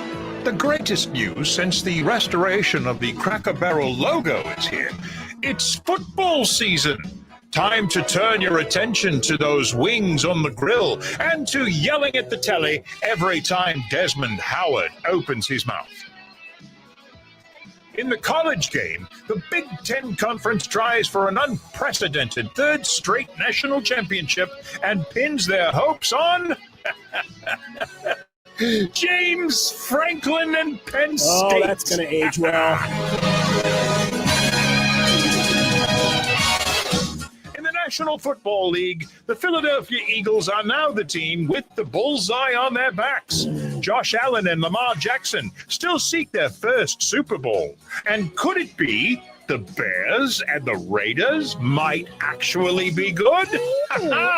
Join us now as Unsportsmanlike Conduct previews the coming week of gridiron action. Here are the games you will watch. Here, in the order in which you will watch them. Here is Fired Up for Football 2025. And here we go with another weekend right around the corner. It seems like the last one just ended. Here we go with being fired up for football. Here we go with being fired up for football. It's week 6 in college, week 5 in the NFL. Oh, I don't like the passage of time. We got a basketball schedule today. You should. I want to pause the world today forever.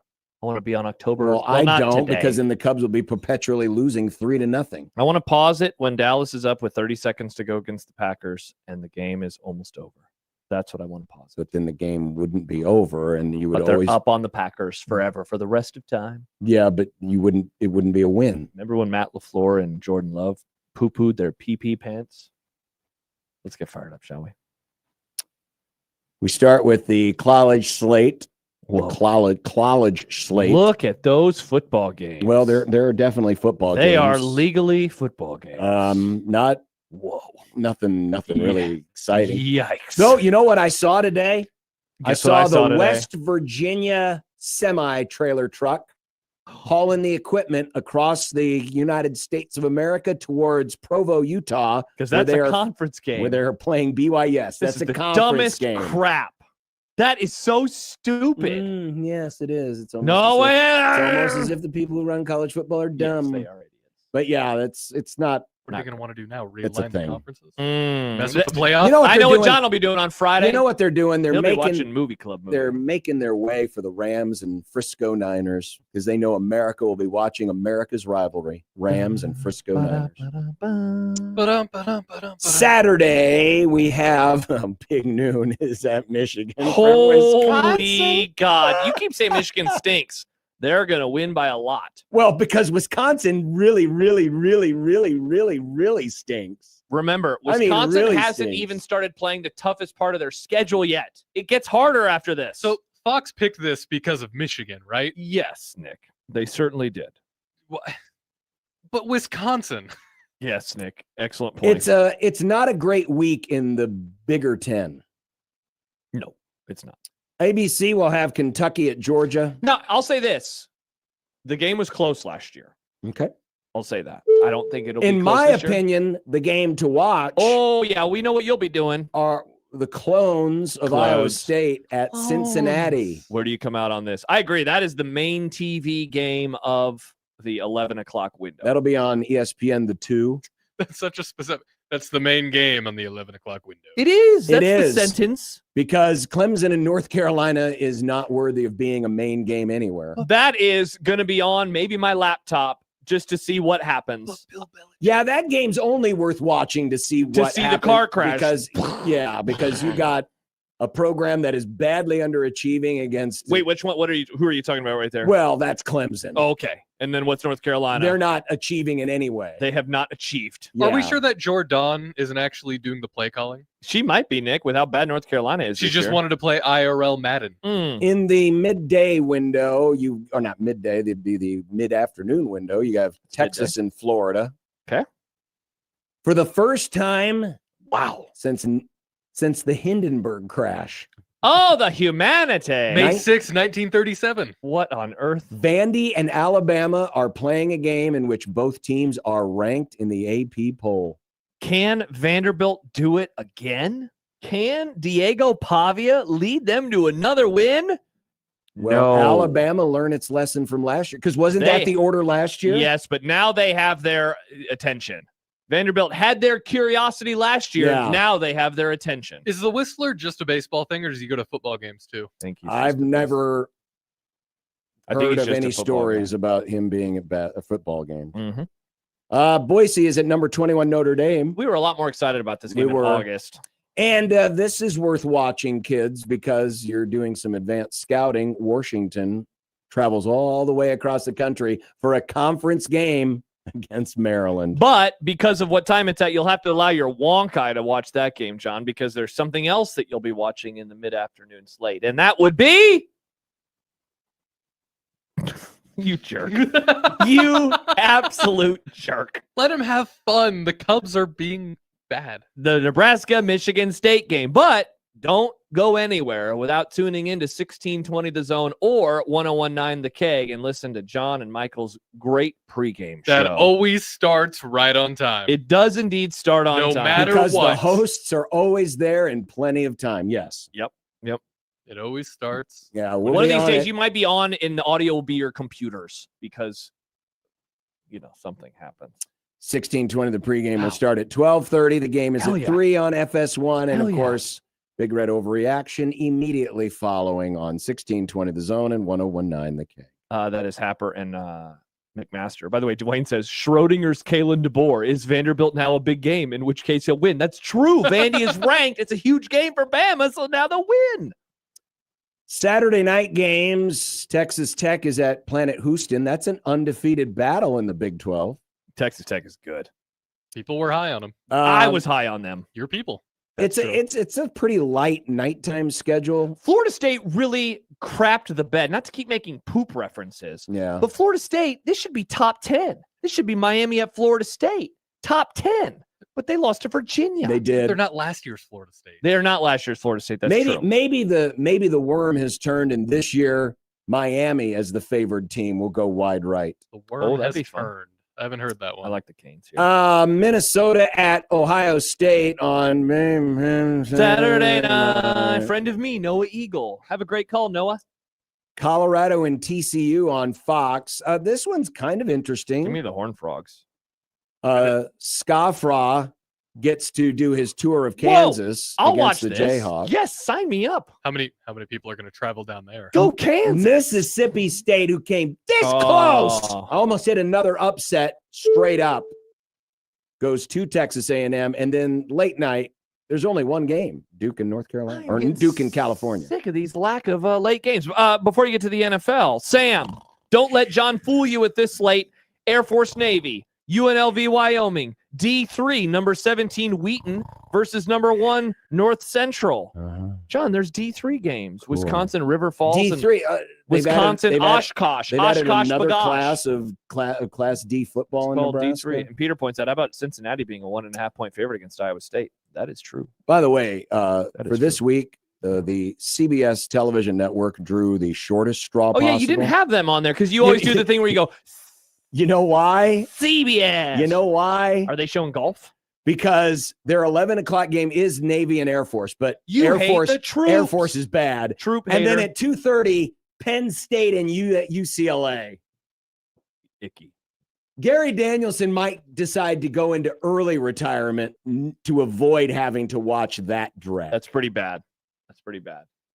To the NFL we go. Okay, so this is where things are a bit controversial or up in the air. We'll start, of course, with the game of the week, Thursday night. Frisco and the Rams, though Frisco will be without their top 2 receivers, their quarterback. Icky. They're already down tight end Smelly Pants, according to Josh. Smelly Pants. But Yeah, he is a dangerous Frisco worries me. Okay, And interesting. And they have a really good coach. Sean McVay is averse to blowing teams out if he Nice. has the opportunity. The Vikings tour of the European continent continues as they take on the Browns, now Governor! quarterbacked by Dylan Gabriel. Would you like some peas in a cup? The noon window. Euro trip. Oh, the Cowboys and the Jets are on locally? That's so exciting. You want to watch the Jets after? No, honestly, that's disappointing because now I won't get my money's worth with Sunday ticket. This will be a good week for you to get Sunday ticket or just watch There it is. CBS because Missed it. Broncos are at the Eagles Ba-ba-ba-ba. in easily the most intriguing game of the early window. Now, yeah, what are you talking about here, John? Because I'm looking at the map and the map looks that's normal. what the map says. But if you go to the local, because the last few weeks I've been doing this before the 506 maps have been up. Yeah. And I go to the schedules of KPTM and KFXL in Lincoln. I the figured Fox you affiliates. went to the KPTM offices since they're so close and there's so many people there. You asked them, I "Hey, did what's that going too. on? So what's your schedule?" The Fox affiliate websites say Detroit, Cincinnati. Oh, interesting, because the maps say The it will maps be... say Washington and the Chargers. That's why I have put both games on there with stars wow. next to it. We don't know right now. Which one would you rather watch? Oh, Washington and the Chargers easily. Yeah, the Bengals are... No one should be exposed to the Cincinnati Bengals. Thankfully, Kevin Kugler's doing this game in a hazmat suit. Is this true? Well, Kevin, yeah. that's so exciting. It's like the end of E.T. This is you don't want to be like Spock at the end of Star Trek 2 Electric Boogaloo when he got the radiation and died. You don't want radiation poisoning. This is what happens. When Kevin's you get face exposed to could Bengals. melt like in Indiana Jones. Well, that happens anyway because Jeez. the hot lights and the makeup and everything. But that's beside the point. And then Sunday Night Football. Carrie Underwood is going to turn over the singing duties to Boxcar Willie for this one because it's the Patriots and the Bills. Hey, the Patriots have won a couple of games. Great. I think I might have to file a petition with Fox. Why? Because I can't help but notice that the Dolphins and Panthers aren't anywhere near here Thank for God. some reason. Speaking of hazmat suits.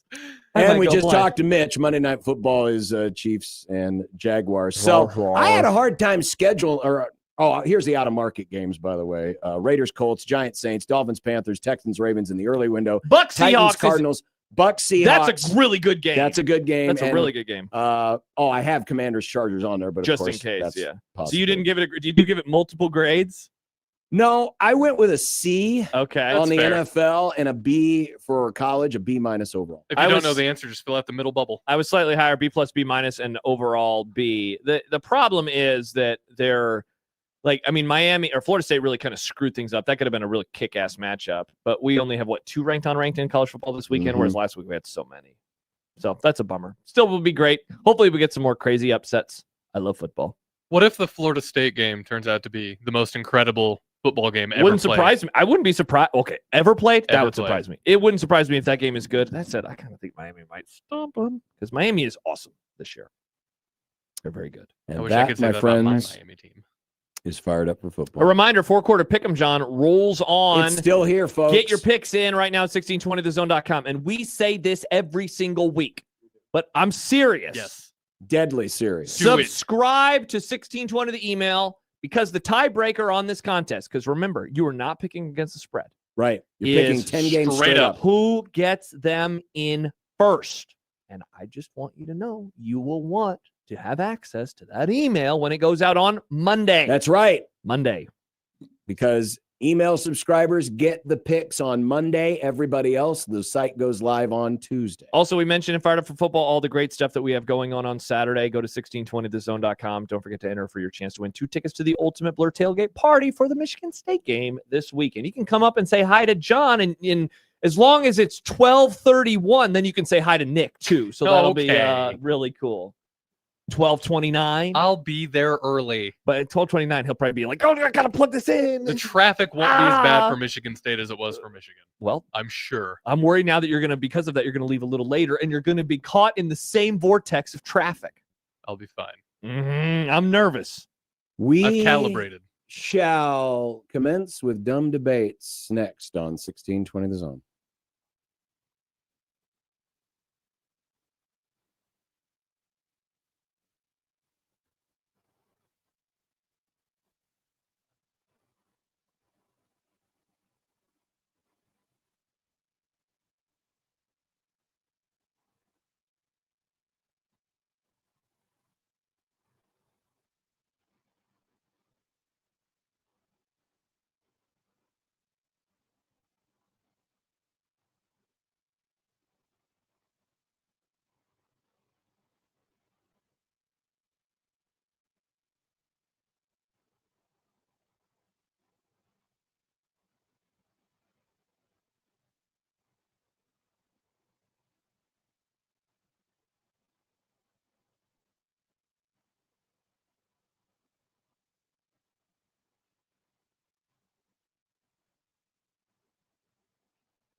Throw. Throw. Throw. Throw. Throw. Throw.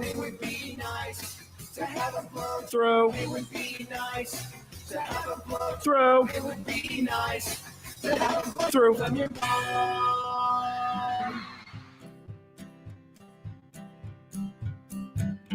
Listeners not to, we did anyway, dumb debating. John's computer sucks, Macs are the only way, dumb debating.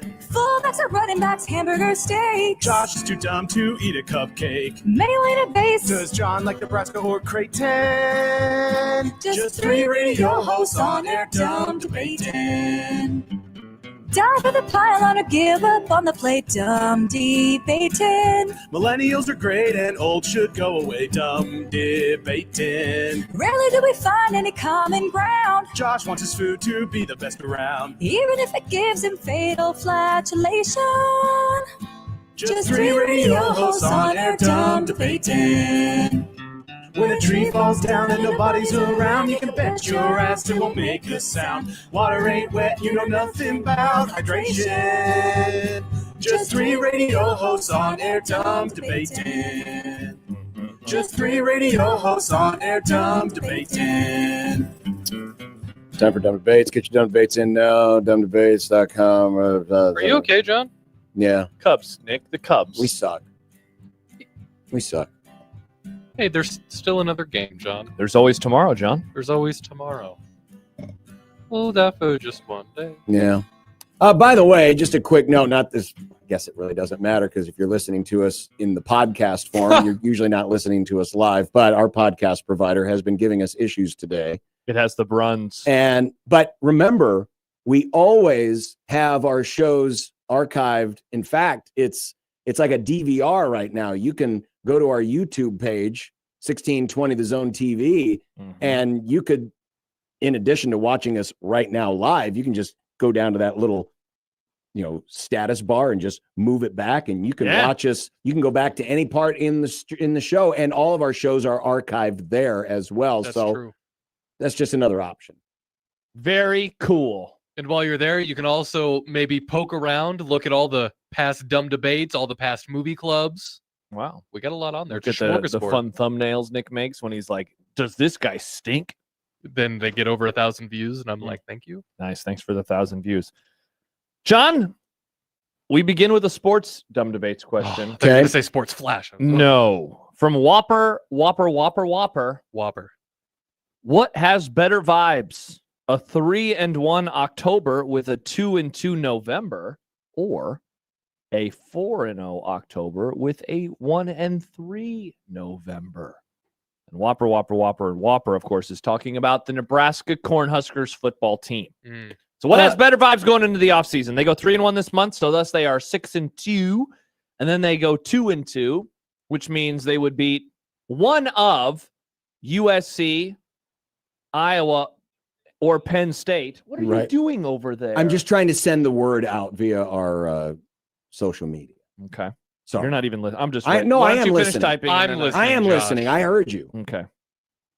Because both end up with the same record, but this question usually comes down to, well, who have they beaten? And that's what I was trying to say. What is the 3-1 and who is the 2-2? Well, the 2-2 means for sure you have to beat at least one of USC, Iowa, or Penn State. You have to. Right. It probably means UCLA and one of those teams. But which of the one is the 3-1? I don't know. Is it Northwestern? Well, Nick, if you don't beat UCLA, that means you get to beat two of of Penn State. Yeah, but then you lose.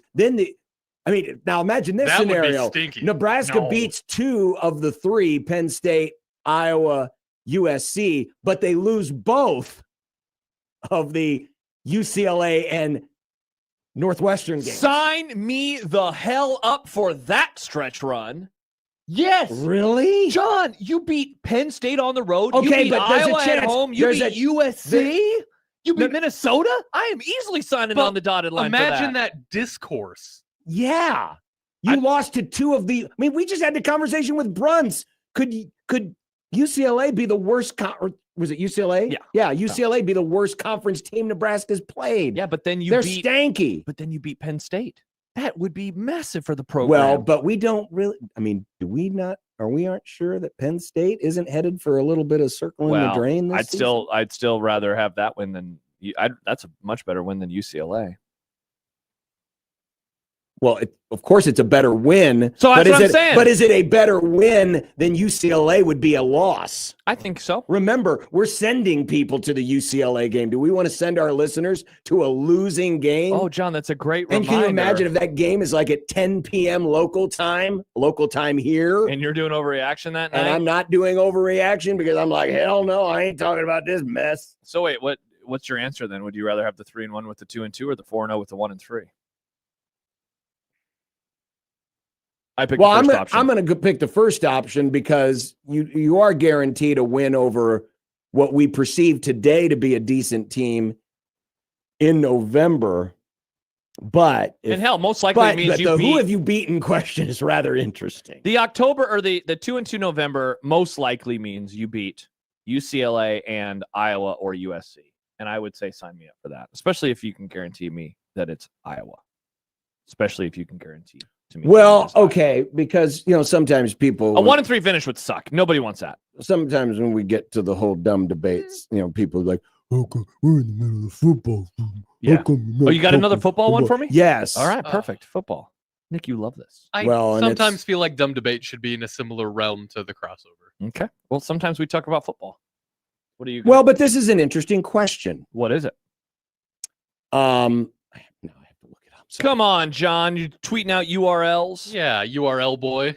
No, I saw it when I was on my way into work while I was at a stoplight, but I didn't have a chance to save it.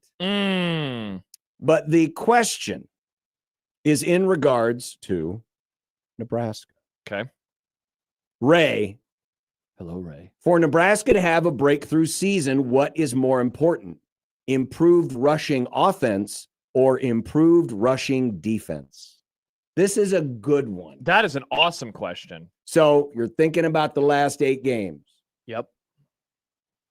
If Nebraska is going to be that 9-3 or better football team, which of fixing these two is more important? Improved rushing offense or improved rushing defense? My first and my gut answer right off the bat, just boom, was defense. Yep. Because same. The passing defense, at least the secondary part of it, has been really good.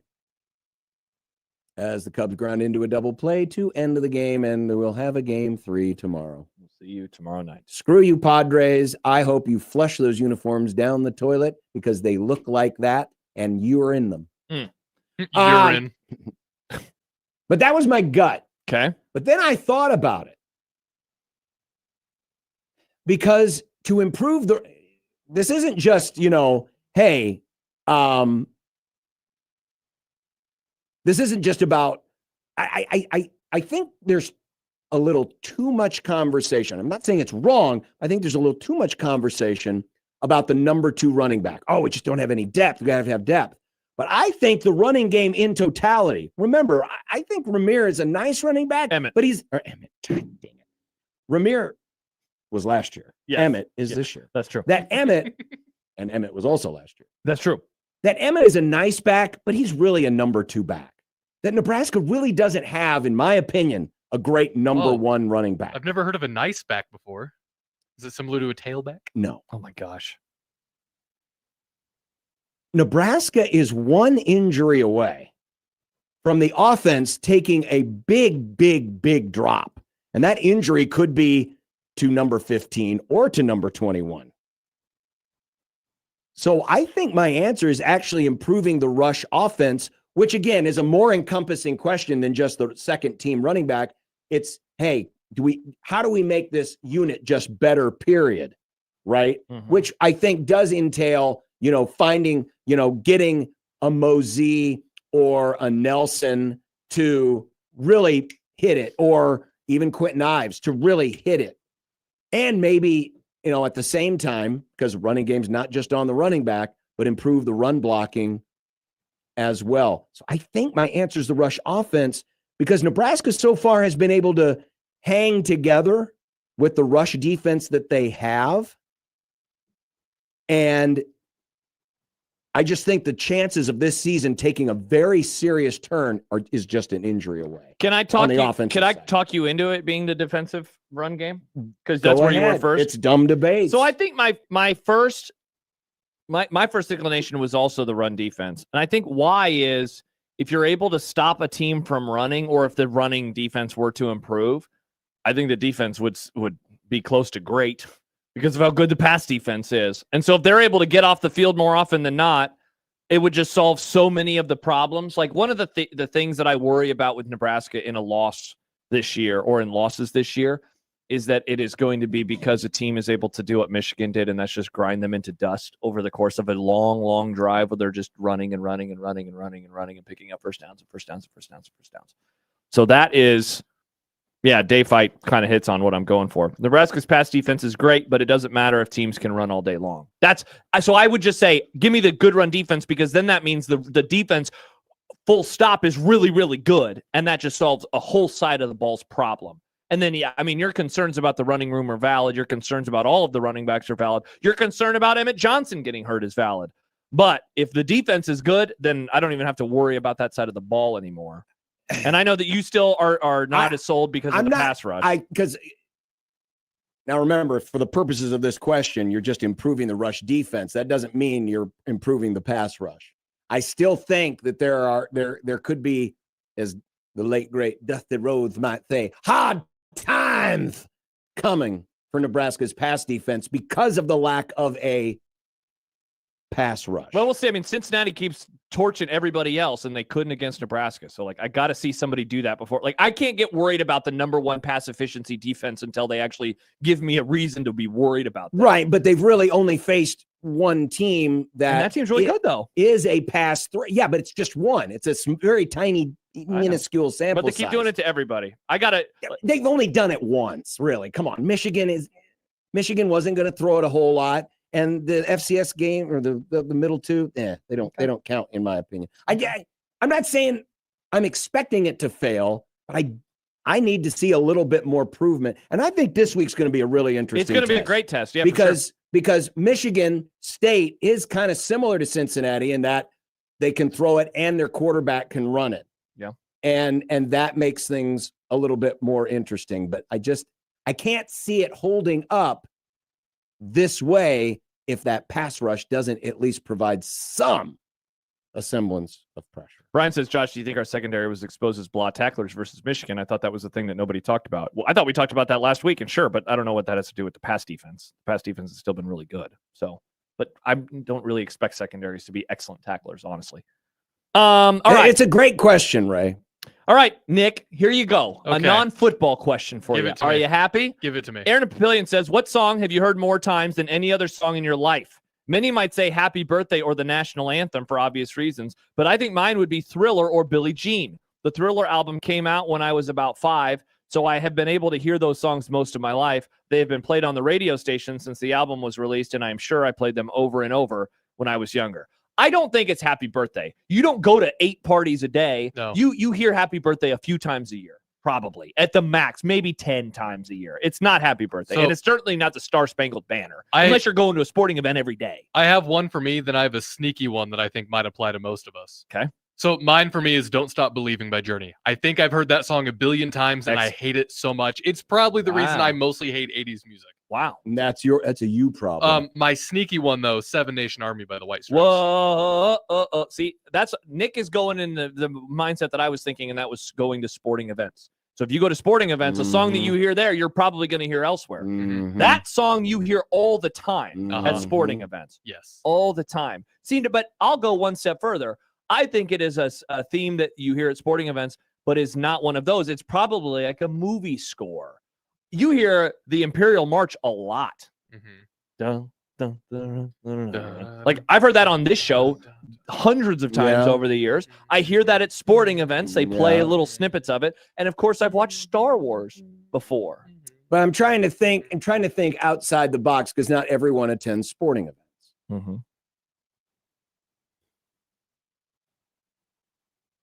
I mean, the birthday song is everywhere. But you don't hear it that Yeah, much, you're do not- you? I don't think. Well, and I mean, think of all the times that you might celebrate someone's birthday in a year. Or, But you don't ever hear it on the radio, though. Oh, no. See, but that's why I don't think it's as high as you would expect. I'm guessing it's probably in your top 50 or 20. Like it's definitely higher up. Yeah. But you just don't hear it. Like, John, think about it. You listen to a song and then you like it. You're like, I'll just replay that song. You don't do that with Happy Birthday. No, but you've probably done what if it you with go to multiple parties every day. I guess that would be pretty wild. Yeah, you're right. You've probably heard like "Shook Me All Night Long" a billion times. Yeah, and it's a great song. Joel writes the John Higgins jingle.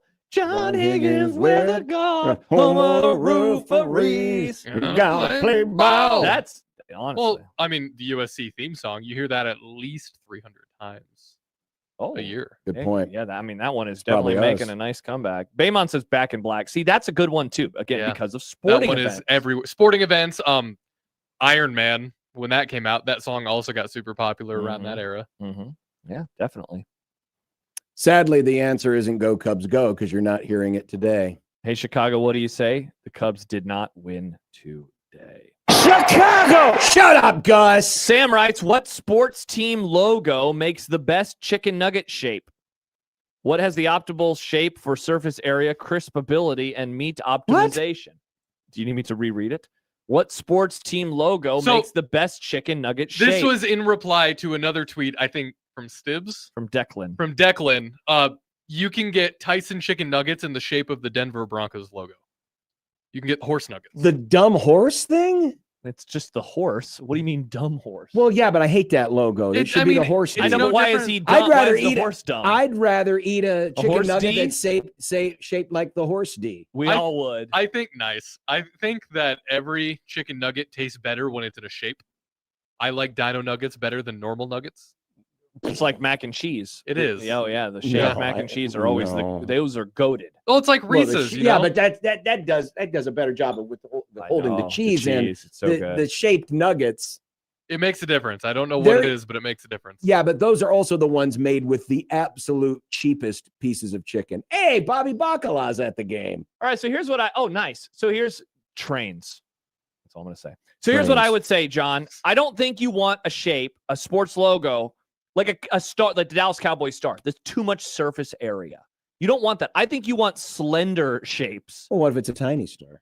We can. I mean, sure. I guess that'd be nice and crispy. We've had that example of basically the Chargers and the Cowboys before, because Burger King, when I was young, they did the lightning bolt. That's the answer. They did the lightning bolt and they did the star shaped chicken nuggets at Burger King. See, star shaped, too much surface area. Lightning bolt, optimum for dunking into ranch. Well, or basically you're voting for chicken fries over chicken nuggets because that's what a Chargers logo would But look like. it's It looked like it's a like a chicken fry. tender. Well, I'm thinking nugget size. I'm not thinking tender Well, size. okay. What You know about what the I mean? Dolphins logo? Sure. Yeah. Again, those are the types of logos that I'm thinking about right now. I don't think you want any circular logos. I don't think that that's going to be as crispy. I think the Vikings logo. Well, it could be depends on how fun. you heat them up. I guess so. Air fryer's always Put them in nice. the air fryer. You know what logo would make the best curly fries? Old school Atlanta The Hawks Rams. logo. That's John. Oh man, I love curly fries. Those are so good. We need to have more curly fries in our lives We do. that don't have all the seasoning on them. Let them be naked. I agree. Let them be naked. They do that next door. It's Mm. delicious. Joe asked, speaking of food, what foods have stupid use as of date product on the product, and do you ignore any in your food? Yeah, of course. Like I don't follow all the rules. Milk, definitely not. That I don't want to Yeah, touch that. I don't crap. F with milk. Same with dairy egg- products. and poultry and meat. I stay away from any Yeah. of that. Eggs, I'll eat like 2 weeks past the best by date sometimes. I don't think that's a huge deal. What do they say as long as it like floats or something like that? Chips are usually my go-to because even if Chips they're are stale, fine. stale chips are still fine. No, they're not. I hate stale chips. Yes, I will disagree with you there. I mean, they don't taste good. I don't prefer stale chips, but a stale chip it's not going to kill you. I'll eat bread after the best, but I just got to look for the mold. Yeah, you If got to there's- look. That's the important. If they're not, is Yeah, it mold? with bread, I always look at the bread. I don't look at the date Correct. because it's nice and visible. Mhm. It usually tells you right away, hey, don't touch me. Yep. The stupid use of date. David Maybe says, like canned goods. Like Dave soup. says dates on bottled water are hilarious. Oh yeah, Yeah. there's your answer right Yeah. there. Or the floss thing. I think we brought that up last We week. did, talked about but that last week. Yeah. You're eating your floss? No, but they have the use by thing on there. John, Look. I like the minty freshness. Look, John, Nick's been, he's been struggling a little bit financially, so now he eats floss for dinner. You know how you could have solved that problem, Nick? There it is. Do you want to come to the wedding? No, yes, he I doesn't. do. The No, answer is no. I actually do. I just, my principle on the save the date. It's an invitation for an invitation. You don't need it. I saw this tweet from Joey yesterday, and I responded with the dumb debates to save it. Nice. Are the afternoon naps worth it if you wake up at 5 p.m.?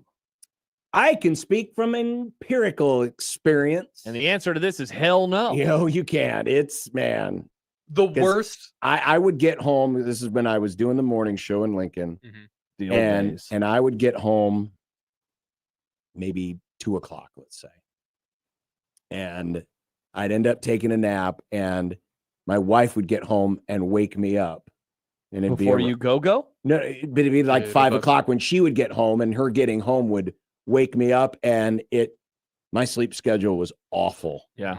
And my rest was awful back in those days. And I do think it was the naps that went into the dinner hour that really hurt me. The worst. It's terrible. The worst afternoon nap is around this time of the year. You Oh, 'cause wake you up wake up at in the dark. 6 or 7, and you don't know if it's 6 a.m. or 6 p.m. for half a second. So then you're panicking. One of my best friends lived with him in college, and he was a notorious sleeper inner because he would stay up really, really late. And after the time change, there was one November Sunday where he went to bed at whatever time, and he woke up after the sun had set. And he was like, what is happening? I was watching football in the living room. He was... That's insane. Yeah, I don't know how he did it. Now he's a father of 3 children. Congratulations to Rob. They all sleep late too, I'm sure. Aaron writes, let's go back to football to finish her off, shall we? If Raiola passes for 300-plus yards, 3 touchdowns, and 1 interception in every remaining game, what is Nebraska's record? So he does, say that again. 300 yards every game.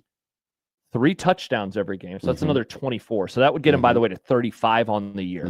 And an interception every game. So that would get him to 9. So he'd be 34 and 9. 300 times 8, 2,400 yards. He'd be like 3,500 yards. I mean, it's still hard because, I mean, he's not the only guy playing. 9 and 3 at the very least. At the very least, are 9 and 3. Because honestly, those could be his numbers this year.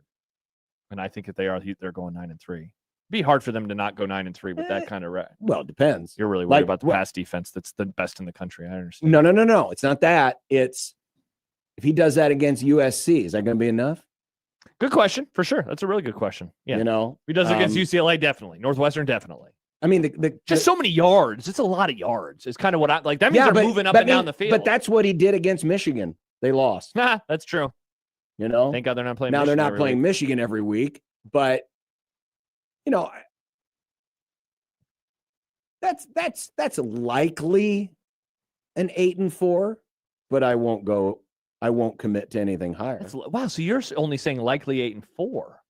With that, I mean, just I'm answering in the spirit of the question. Okay. I won't. I say likely 8-4, but I won't go any higher.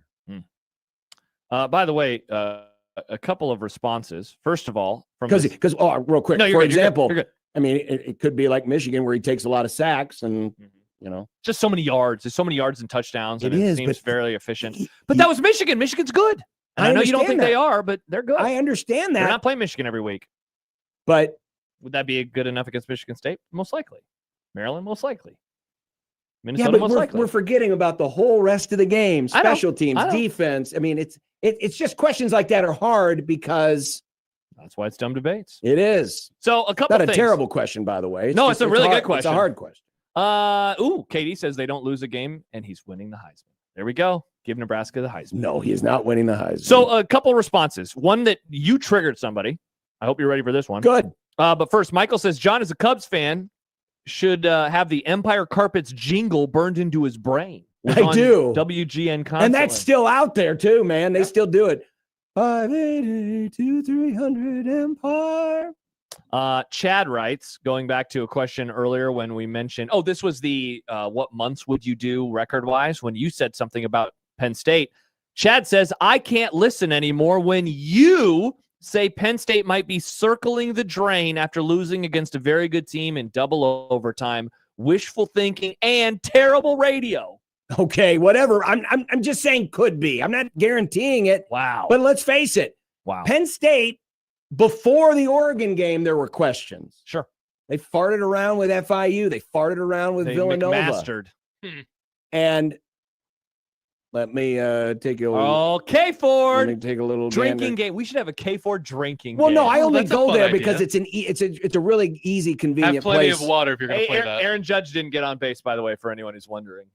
Off to a great start as always. But I mean, What does he have 'em? there's 1, 2, 3, 4 losable games. Penn State right now, losable according game. to K Ford, Yeah.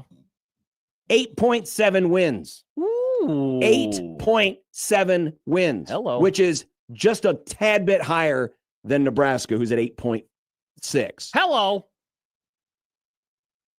I thought Nick would give me the drop. So, hello. Thank you. We just circling the drain. Chicago. Ah. So I'm just saying. I'm not saying they're going to. Well, Chad, you lost a listener. Sorry. You lost Chad. When you've Okay. lost Chad, you've lost them all. Great. Bye, Chad. I can't help you. I'm sorry, Penn State, Chad. Chad. Oh, this is probably one of your friends because the handle is at CCR. What's that? Something. Credence Revival? Clearwater Revival. 1971. This is one of yours. Wow. This is one of And yours. John says it ain't me. Well, he sounds like an angry Penn State fan to me. Chad, come on I don't back. understand. I don't understand why you're so angry. I'm just saying it's possible. Chad, come on back to the That- Grum. there's a I chance. will give you good There's takes. a chance that win won't look as good. A chance. Remember, we were answering the question in the spirit in which it was answered. And to me, as the Yankees, oh, look at that. Another home run that would only be a home run Ben in their Rice. teeny tiny ballpark. Ben Rice yanks one. And it's 2-0 New York. I'd never heard of Ben Rice until I saw a tweet from Jeff Passan that says that's why you play Ben Rice. Yeah, we call him Instant Rice. Do you? Yeah. I like that. He tweets the fastest of anybody. He spoiled me on this home run. Good job by you, Ben. Good job by you. Well, we are watching Cox Cable. Lord, this probably happened 4 days ago. God, I hate Cox. It's so bad. The Yankees are actually playing the Mariners. Or no, who would they play? They would play they play the Mariners because the winner of this plays the Mariners. Wait, really? Oh, let's go, Stibbs. Let's go, Mariners, my favorite team. It could be a great month or it could be a horrifying month. And that was Dumb Debates. And that was Dumb Debates. We'll be back and have more of the Grum next on 1620 The Zone.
We were talking earlier about the report from ESPN, Pete Thamel, that the Big Ten is in discussions about a private capital deal that would infuse at least $2 billion to the league and its school. The discussions would include a 10-year extension of the league's grant of rights until 2046. Every time I hear infusion of capital, and I know this isn't right, I'm just saying how it comes across to me, it makes it sound like it's someone who really, really needs it. It does. It certainly makes it sound and the like Big that. Ten really, really, really doesn't need it. I mean, most of its institutions, I know that, Rutgers had some issues getting into the league. Maryland's had some issues. But for the most part, these conference teams from top to bottom have the capital. They're fine. Yeah. And why you would want to do this is beyond me, because remember, this isn't a donation. This isn't boosters coming to the aid of the Big Ten. These are venture capitalists who are looking to make an investment. They are investing in the Big Ten. You might say, well, what's wrong with that? I mean, we have investment all the time. That is true. But if you don't need it and you've never been in a spot where you've had to pay something back, why are you taking out a loan if you've already got it? Let me ask it this way. Are you creating now a problem that you're going to have to deal with? You're inventing a problem. You are inventing a problem. You're inventing a problem. And again, and while it's not necessarily outwardly said here, we talked about it earlier, this is being done only because, in the words of Scooby-Doo, gotten away with it. It hadn't been for those darn kids. Because those darn kids want to get paid. Yep. That's why they're doing it. And there has to be a better reason than there has to because be. this is now going to be in existence for the rest of the history of college athletics. Right. This is not going away. Right. If anything, the cost is only going to go up. And I guess maybe that's why they'll say, yeah, that's why we need the infusion of cash. No, find other ways to make money or spend less money on other areas. Bingo. It's just the college football version of a payday loan. And you don't want to do that. No. You don't want to do that. There's a lot of things.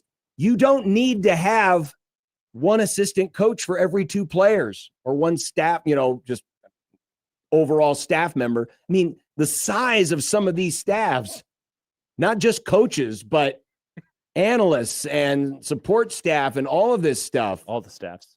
I mean, the roster size of college athletics has not grown.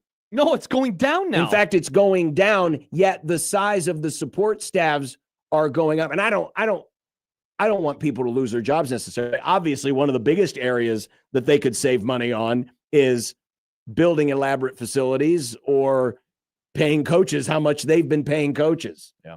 Right? There's ways around this. Well, and you asked a question earlier, and I know you just quoted a Michigan person. Was this a regent? This is a regent from the Michigan Board of Regents. Yeah, because you basically asked, I wonder how Nebraska feels about this. I don't remember if that was on or off the air, but Jordan Acker, who is a regent at Michigan, says, I believe selling off Michigan's precious public university assets would betray our responsibility to students and taxpayers. I will firmly oppose any such effort, and I hope colleagues at Michigan State and Ohio State will stand with me as well. I mean, no mincing of words there from Jordan Acker of Michigan, a regent at Michigan. The goal, the idea here is to do better business. That should be the goal here, is to do better business. This is a multi-billion-dollar industry. And sadly, this does bring into the conversation, I mean, talk about things you're spending on. Yeah. You have a lot of sports that lose money. We always talk about it, man. If you were starting college athletics now, you wouldn't be doing the things that you do with the sport. No. With the sports, rather. No. I just got a message from someone. You I'll wouldn't. leave it at the name anonymous because it's someone who's pretty plugged into some money stuff in with a local university. But it says the PE group looking to make the investments are looking at it through the lens of what the schools and conferences will be worth in the future. They think the football programs will eventually untether from the universities and effectively be professional teams. The value of professional teams is through the roof. I don't like it, but that's the lens it is being viewed through. Well, okay, so but if that's the case, if you do untether these programs, then a lot of the expenses of those programs are gone. Right? In what way? Well, if you untether the University of Nebraska football team from the University of Nebraska athletic department, does the University of Nebraska football team have to fund the way for Great track question. and field and wrestling and a lot of other sports? Sure. No. Theoretically, no. Yeah, that's a good question. So now, as I perceive the untethering to go, Untethering. or how I think it could go is those programs, when they untether, would pay we'll call it an NIL to the university to use their name, image, and likeness to continue their marketing and rent for their facilities, which are mainly on university campuses. And then that money that is paid to the university continues to fund whatever sports the untethered athletic department decides to fund. Yeah. But I just think you're heading down a dangerous path here. And this isn't an anti-capitalist rant here, because I saw some people say, oh, you think the venture capitalists? I mean, but there's a reason why these folks get into business. They get into business to loan money to get paid back. Well, I think your concern is you don't like what it would do to college sports long term or to college football long term. Well, right, but again, that's what you're worried about. This isn't donor money. This is a loan. Mm-hmm. And yeah, schools have taken out loans. Nebraska's had bonds to build facilities, but they're advantageous bonds that they can pay back in a certain schedule. And again, the venture capitalists are in this to make money, and they won't be happy if they're not getting paid on time, if they're not getting a return on their investment. So as easily as this money could appear, it could also disappear and cause headaches that schools, I'm looking at this through the lens of Nebraska. I'm really looking at this through the lens of Nebraska. This is an athletic department that has always been run fiscally smart. Always. They don't take student fees. They don't take out unnecessary loans. They pay for what they buy. They don't buy a lot of stuff on credit. They make essentially a profit. They don't need this. But yet, if the Big Ten signs on to this, Nebraska is going to be either beholden to or forced to take it. Yeah. And then also, by proxy, be on the hook for it when if the rent comes due. I imagine Rule will get asked about it tomorrow. I imagine he'll kind of sidestep it. I would be curious to hear what Troy Dannon has to say about it. I would, because he will obviously get asked about it anytime, not on the coach's show, but on the network. But next time he talks to people, he'll get asked about it. All right, coming up in content. Oh, Nick's going to be very happy. Well, he wrote the questions. Of course he will. Nick's going to be very happy, and we answer the question. We know the teams that won on Saturday, but who really won on Saturday? The teams. You'll find out more next on 1620 The Zone.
I made you some Unsportsmanlike content. Unsportsmanlike content. Unsportsmanlike content. Content that's unsportsmanlike. Okay, Nick, what do you got? In the Battle of the Gridiron, Alabama and Oregon won the games. Whenever I hear gridiron, I think of 1930s, man. Oh, it sounded like you were doing a Southern voice. In the battle for the eyeballs, the SEC claims the high ground. It's like an Obi-Wan. Okay. 10.5 million watched Bama, Georgia on ABC, while 8.5 million watched Penn State, Oregon on NBC. Are you surprised by these results? Actually, the other interesting thing is in every window where there was a major Big Ten game versus a major SEC game, the SEC outrated the Big Ten. I thought that was interesting. But 2 million more viewers to Bama, Georgia, about 1.5 million more viewers between the LSU Ole Miss versus Ohio State, Washington. And even though it wasn't a true SEC game, Notre Dame and Arkansas had a few thousand more viewers than USC and Illinois on Big Noon. Now, not a lot of these. I mean, USC is a brand, Illinois not so much. Yeah. And Notre Dame is Notre Dame. They're going to bring their audience. But I was most intrigued about the primetime. I was really curious to see, with these two really good games, both ranked games, how it would Both do. went down to the wire. And I think the country has spoken. What have they said? The South will rise again. No, they will not say that, John. The South will rise again. The South will rise in the ratings again. Oh, okay. I'm not surprised Bama and Georgia are bigger brands collectively than Oregon and Penn State. LSU, Ole Miss was the top 25 teams, whereas Ohio State they were not playing a ranked team. And as you said earlier, Notre Dame is Notre Dame. I guess I am surprised that it was that many more people, 2 million more people, though that game was closer the entire second half. Yeah, that's true. Whereas it took Oregon, Penn it State. took till the fourth quarter. For you offensive freaks who can't enjoy some defensive hard knocks, smash mouth football, plus it seemed like a blowout for just a little bit, but ultimately not too surprised. If Washington would have been in the top 25, maybe that one would have nudged up a little bit more. Here's Danny Busboom Kelly on Nebraska's matchup with Penn State this week. We're, I'd say, pretty motivated, kind of like chip on the shoulder week. We know that we're going to have to play really well to go in there and beat them. Could Nebraska sweep 7-5 Penn State on Friday? Very interesting that Nick, who normally when he reads quotes from people, he always does voices. He does voices, but yet with DBK, he decides to read it in his own voice. He literally was just doing voices. Yeah. But now with DBK, interesting. I mean, DBK is from Southern Lancaster County, so she might have a slight. Nick always Southern talks accent. about how he wants better equality for all genders, and yet he doesn't treat women like he treats men. Yikes. I think men suck. I think you should have Nice. used the same voice I use when I mimic my wife. Oh, Sean. Yes, of course it's on the table. That said, I don't think they will sweep Penn State on Friday, even though Penn State is only 7-5. They've struggled this year. They've also played some really good teams, but no, I think that this one will go at least 4-7. Is the match hither or yon? It is yawn, and it's on Big FOX. It's on Fox on Friday night. It's a great night for football. You noticed, or volleyball, that there was no Fox game on Friday. This is on the Big Dog, John. We'll have it in predictions, everybody. Big dog. I think they do sweep them. Ooh, put that on the list. I think they do sweep them, and then Fox has to have reruns of Married with Children to fill the rest of the time until the news. Wow, that would be amazing if they're like, all right, well, we That don't would have also be anything quite else. the juxtaposition to go from a women's sport to Married with Children. It would. It certainly would. I don't think I've ever watched a full episode of Married with It's Children. kind of a banger. It's a good show. Really? Yeah. I've seen clips, but Fun to never the watch. full show. Did Aaron Boone make the right decision in pulling Max Fried when he did last night? He was over 100 pitches. As Boston is now mounting the comeback. Yep, they So tied. I don't think it was a terrible move. Now, of course, the bullpen. The problem was who they went to out of the bullpen. It wasn't so much the decision. Was to it Max pull him, Grilled? But Luke Weaver has struggled in the second half. He was 5.31 ERA over his last 40 games, 40 appearances. mainly in the second half of the season. I think the decision to go to him was the more egregious decision than to actually say, all right, Max, you've done enough tonight. Yeah, it seems like that was the bigger problem more than pulling him when he did because of the number of pitches he had thrown. Speaking of baseball, we're going to still talk about it. Ow! We already know what happened in Cleveland and Chicago today. But Cleveland. Chicago! Will the Red Sox and Dodgers close out their series tonight, or are we getting game 3s tomorrow? Well, we just saw the Red Sox with a 2-run single have tied the game against the Yankees. Red Sox are going to win. Dodgers are going to win. So we will have 2 baseball games tomorrow, and that means that your game would be at night. What time? Oh, that's right. The same time as the football game. Hey, that's better than the 4:00 game, isn't it? Chicago! Wouldn't you rather get to watch the game versus doing the Grum? Like, at least you can focus on your job tomorrow. Plus, it's John. a game that matters and not some random Week 5 NFL game. Oh, shut up. It's Frisco. It always matters. It's like war. Nice. Screw you, boss. You're losing your baseball card, John, with these types of words, though. You say that you love baseball and I that do. you like your seasons. And now there's a playoff baseball game, and you're like, but I want to watch my football. Who are you, me? No. I just want to. Nice burn. Listen, the football game Got ain't him. moving.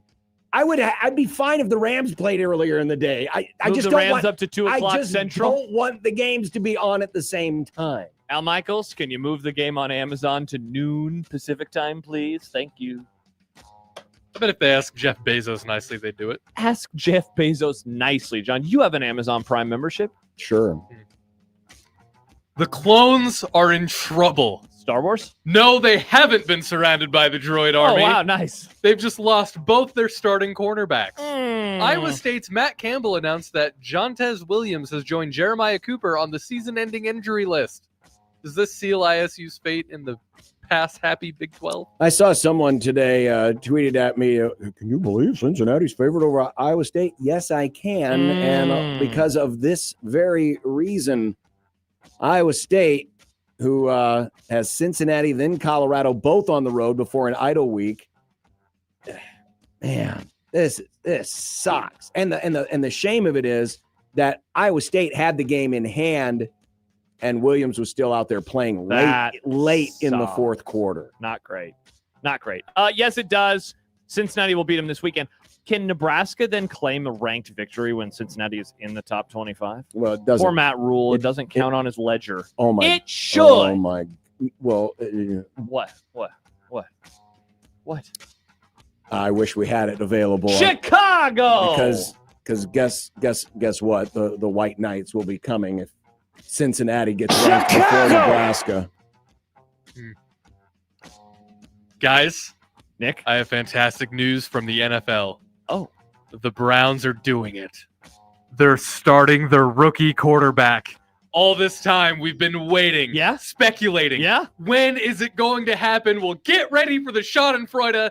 Now introducing Cleveland's starting quarterback, Dylan Gabriel. We have not talked about the presser today. Yeah, apparently Shador miming? Is that what he was doing? He was putting himself in a box? No, he Well, was talking to himself. Yeah, so I think he did a that's TikTok. he's the third quarterback. He's the emergency quarterback. I only celebrate Vine. Not great, man. I mean, I saw a tweet from someone that said there's a reason why he dropped to the 5th round.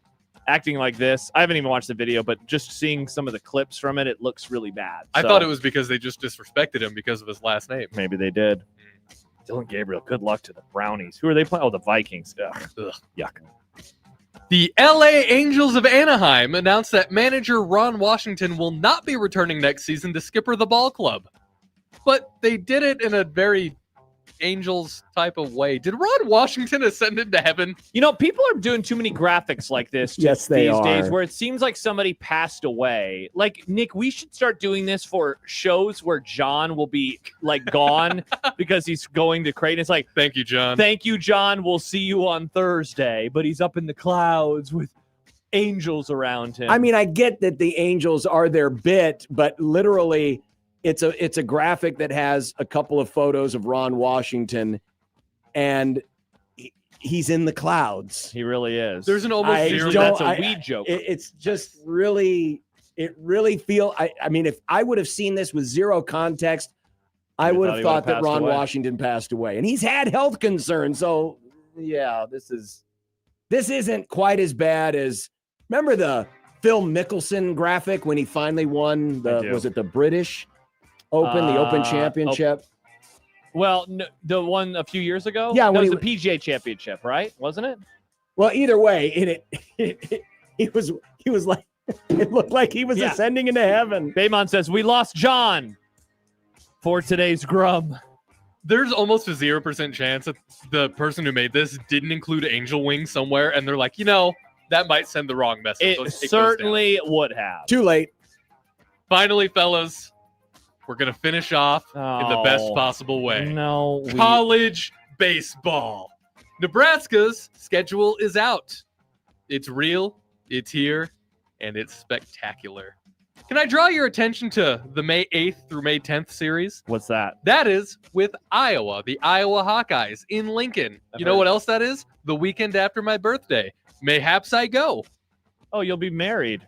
I will be. Newly married, and you want to take your wife to a college baseball series? She loves baseball. That sounds like the worst crap of all I can wear time. my Iowa Hawkeyes baseball jersey that she bought for me. I hope they accidentally spill Pepsi on your head.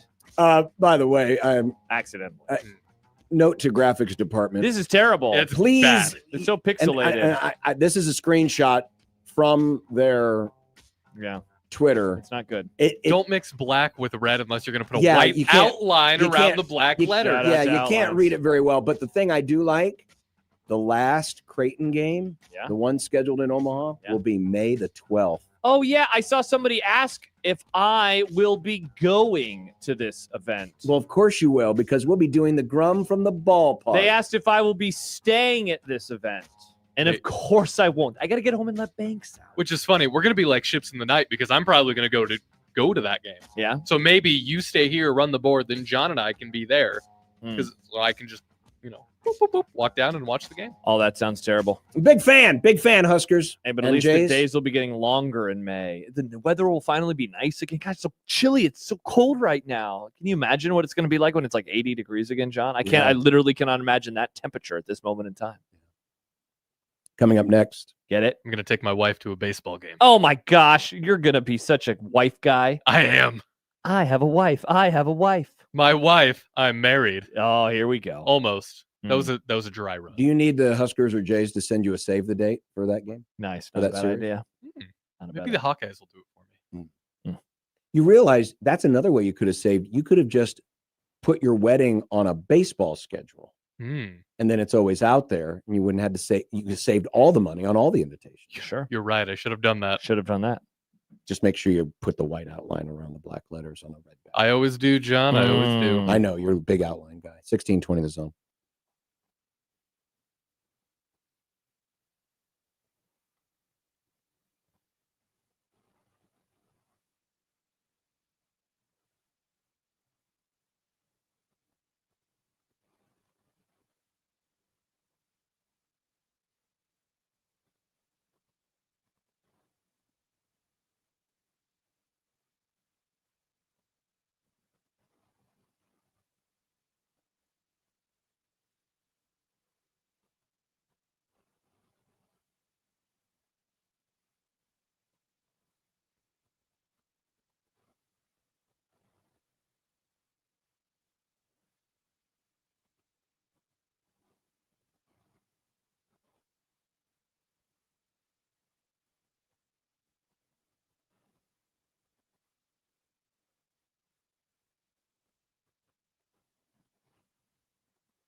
When you knock us down, we're going to get up, and on the way up, we're going to bite a kneecap off. Crust is good on your pizza, not your ass. I will eat your ass first. He's tough as a Woolworth steak. And then it's going to take 2 more shots to down.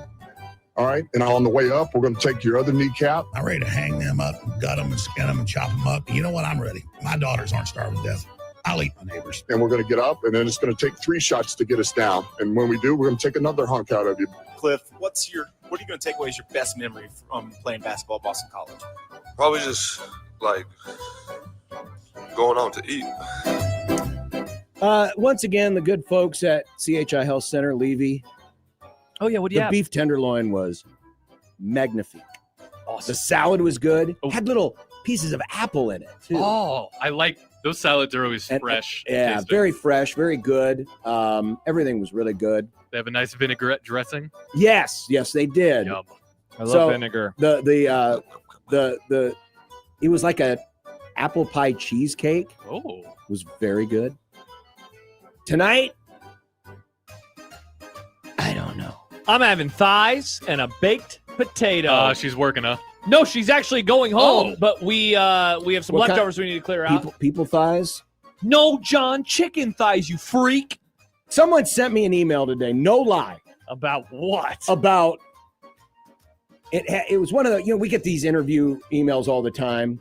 Was it about cannibalism? Yes, Hell it was. yeah. It was I mean, about weird. It was about what icky. kinds of food go good with watching cannibal movies. Oh, what was the answer? Spare ribs. I don't right? know It's because gotta be ribs. we had to book the guest and then they would tell us. Oh, yeah, I don't want to know the answer to that Wow. question. Also, dip them in buffalo sauce, Nick. Of course. Yeah. Last night, kept it simple. Had a nice sandwich. It was delicious. Yeah. Tonight, I'm going to try to make pork chops and yellow rice.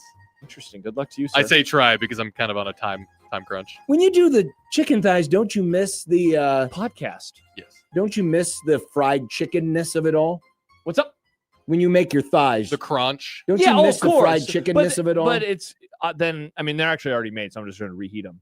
But yeah, of course, I would much rather have fried chicken. You ever thought about getting some shake and bake or something? No. A little bit of shake and bake. It's a Ricky Bobby. That reminds me, reference. I got to pick the movie that we're going to watch this week. Is it going to be Talladega Nights? No, I don't think so. I don't know. I have a suggestion for you. What's I'm that? sure you 28 Days Later. Oh, yeah, you did mention that's They're on available. Netflix now for the first time in forever. And They're John streaming anywhere. loves movies about zombies. So maybe that is the thing. Technically, Oh, it's here we about go. a virus. It's not a zombie. It's a virus. So you said all of the movies are streaming now? They are. Nick? Even the new one, 28 Years Later, is on there too. All right. Well, I did want to watch those. Hoping we could get through October without having to watch that. It is fried- spooky month. It's spooky Because season, then John. Nick's gonna pick. Hmm? Oh, you were talking. Nick was talking about a movie last week that is also a horror movie from the last decade that I recommend highly. Oh Did yeah. you say a horror movie? Horror, John. movie. Horror movie. It's It follows. It follows. That movie is tight. Oh, see, and I was thinking of that other A24 movie also. Witches. No, Hereditary. has Hereditary. witches. Nice. You pick Hereditary. I look forward to the conversation from that one. That movie is wild. I love wild movies. All right, I Maybe guess I'll we'll- pick Hereditary. All righty. Okay. Tomorrow is Thursday. Have a great night, everybody.